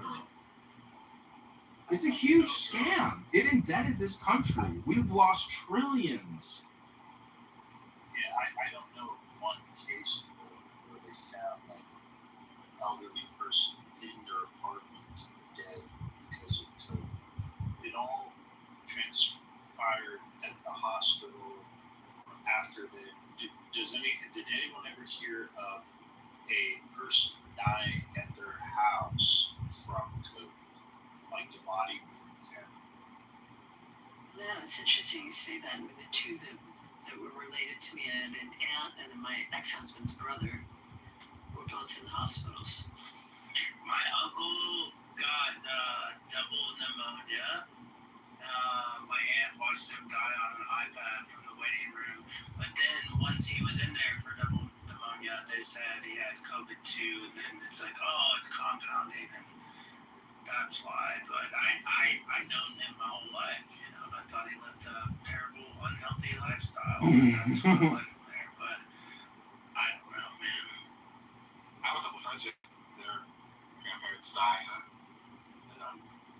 The statistical significance of the morbidity rate went way the fuck up after the vaccination, not from exposure or however the fuck this fucking monkey virus supposedly spread throughout the world, like the movie The 12 Monkeys or whatever. I mean, how does a fucking lab leak get into Africa from fucking Wuhan? How does it go all around the whole fucking world in 30, 60, 90? I don't fucking buy the story. And it's the fucking flu. They lied to us. They called influenza or the flu the fucking COVID-19 vaccine virus. Do you remember in the beginning, right, that it started to manifest in northern Italy? Do you remember like all those crazy deaths? Yeah, they're banging the pots and pans on their balconies saying, "You are heroes, heroes," while they're doing their fake mortuary marches every night. If you go to what those towns in northern Italy were the production towns for jewelry and for leather goods, but mostly on the jewelry, and they brought in, they had all these Chinese workers that came in. These have 6 petals, and in cross-section of flowers show the hexagram 6-sided star, which is the symbol of the Labrador. Italy. But in the beginning, I knew one person who died in March, that first month. That's another, I forgot about that person. And he was a physician in like a famous physician. Do you know how many doctors that have come out Taken up at the hospital. He went over. JJ and risking their careers? They've been sued into oblivion. They've been blacklisted because they know that the vaccines are a scam and they have adverse effect, no positive benefits. I mean, it's just obvious. Aren't you a faggot? I did too. I had shots of it. Aren't you a faggot? I mean, I had the Moderna, and I did it. The lawyers got first in line in Nevada, like right up in the beginning. So everyone was pushing to try to get it. I had it. You know, the 2 shots you have to do like 2 weeks apart, and then I had boosters. And I talked to MDs who literally from UCLA Medical School and from Cedar Sinai. I've had just plain conversations with them, like, hey, what's going on with this? Is this vaccine real? And they all, every single one of them said, yeah, it's fine. You should take it. I took it. So for all your sorry to hear that. All your crazy. Well, all the faggot retards I knew said to me, "Oh yeah, John, go out and get it." way not to get it. Watch our doctors who took the vaccine and are fine. But you say can I just say that? Hold on. So, Alexander, now we're on this. Have you read the Fauci documents? No, I haven't read the Fauci documents. Today, it's been all over. And no, Fauci lied about a lot of stuff, and that's what we're talking about. So to dismiss what we're talking about as conspiracy, you need to search up the Fauci diaries and find out all the lies that he propagated, promoted, communicated. Right.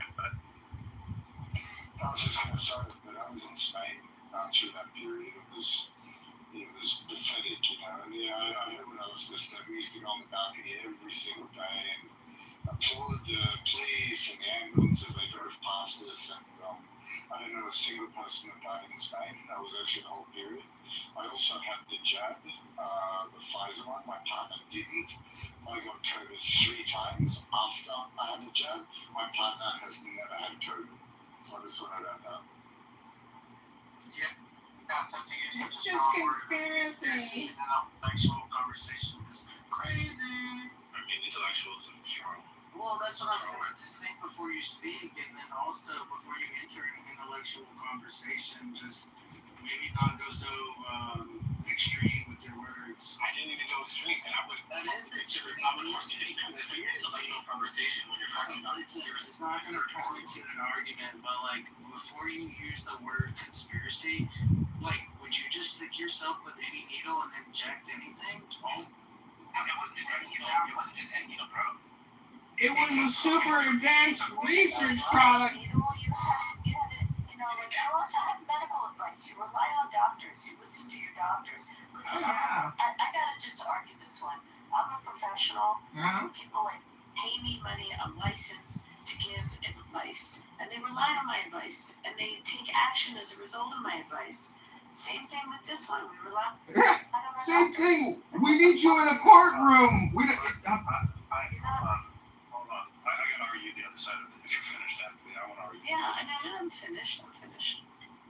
The other side of it is it's an appeal to credentialism, though. To act like when we're dealing with something that was so fresh and it was brushed over to us, and as if we were some sort of Cretan conspiracy theorists, like Alexander's saying, because we were skeptical from the get-go. I realized that there was a lot of people that fell for the idea of it, but we shouldn't be dismissed on our positions, because now is coming to light is Fauci lied at extreme levels that affected the entire war. Before you bring in Fauci, though, you use the word skepticism. Right? So where does the skepticism lie? For me, it was whenever it was like, I brought it up at dinner with my parents, and my dad said, son, he said, there hasn't been a pandemic since whatever, it was decades ago. He made me look like a fool, right?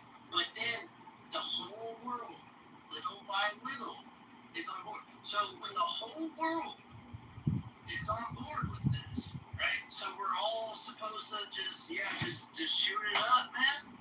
That's what we're supposed to do. Hit me with it. No. Like, so, yeah, I did not take it. It's not good, bro. This guy's the best. I have to take it. I have to take it. I have to take it. I have to take it because my life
with federal contracts, you then had to take the vaccine as well. And we have a teacher shortage. Now, but you have kids, but my daughter, there's a teacher shortage. And so, like, they have people substituted that are not qualified for specific grades that are teaching these grades and they're not qualified. Like, this is awful. This is crimes against humanity. And this whole, like, yeah, I believe in the my body, my choice, the sentiment that if it's my body, my choice, it's my choice to not get the vaccine. If I die from COVID, Not to mention the fact that we have the Privacy Act, right? That we all know that, like, our health records are personal, right? But somehow that spills over into the business world, right? You could be a part of a Fortune 500 company. Everyone's talking. People will ask you, like, did you get vaxxed or did you not get vaxxed, right? They will say that to you in the workplace. Unacceptable. We all know that. But your answer determines your fate. and you know what's so even crazy, Brad? Just can you back off you? Now, okay, now I'm just saying, my dad, he worked at Chrysler, was required to get the vaccine. Now, if you want a job at Chrysler, do you know that it's not, that you don't have to be vaccinated to get a job there? But if you were working there at the time and didn't get the vaccine, you no longer had a job. Now, in 2026, you don't need to be vaccinated in order to get a job. Well, do you remember the 20 million illegal aliens that flowed over the border during the BLM riots? They didn't have to get vaccinated, and those huge fucking 200, 300,000 trains of people pouring into the country. Where was the concern with the mass vaccination for those people? So, I mean, I agree with a lot of your sentiments. I do believe, though, that we're looking at it, we're looking at it we're looking at it into the past, right? And hindsight is 20. If we can kind of try to... No, we're not. If you weren't on Clubhouse in 2021, bro, I was on Clubhouse in 2011. I got it. Hindsight, but Here's the deal, Brock. You have to let them speak. We're not going to do this shit and shut people's conversation down. I appreciate that. From what I remember, it wasn't that long ago. I'm sure y'all remember as well. We didn't really know what this was, right? We didn't really know who our nurses. So that was real. People were dying in large and something had to be done. Now looking back at it, yeah, obviously a lot of mistakes were made. Obviously we overreacted, and clearly there was probably a better way to do it. But in the moment, we really kind of were in the dark. So I can't look back at it like there's so much. People were playing like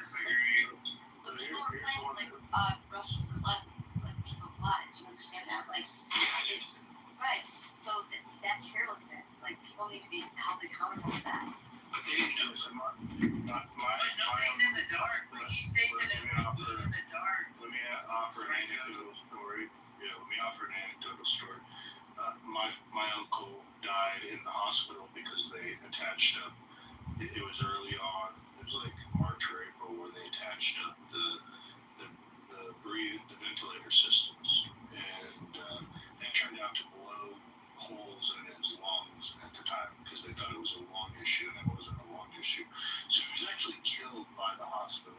I'm surprised there's not massive amounts of litigation going on about this. I'm really surprised there isn't law firms out there advertising, class action lawsuits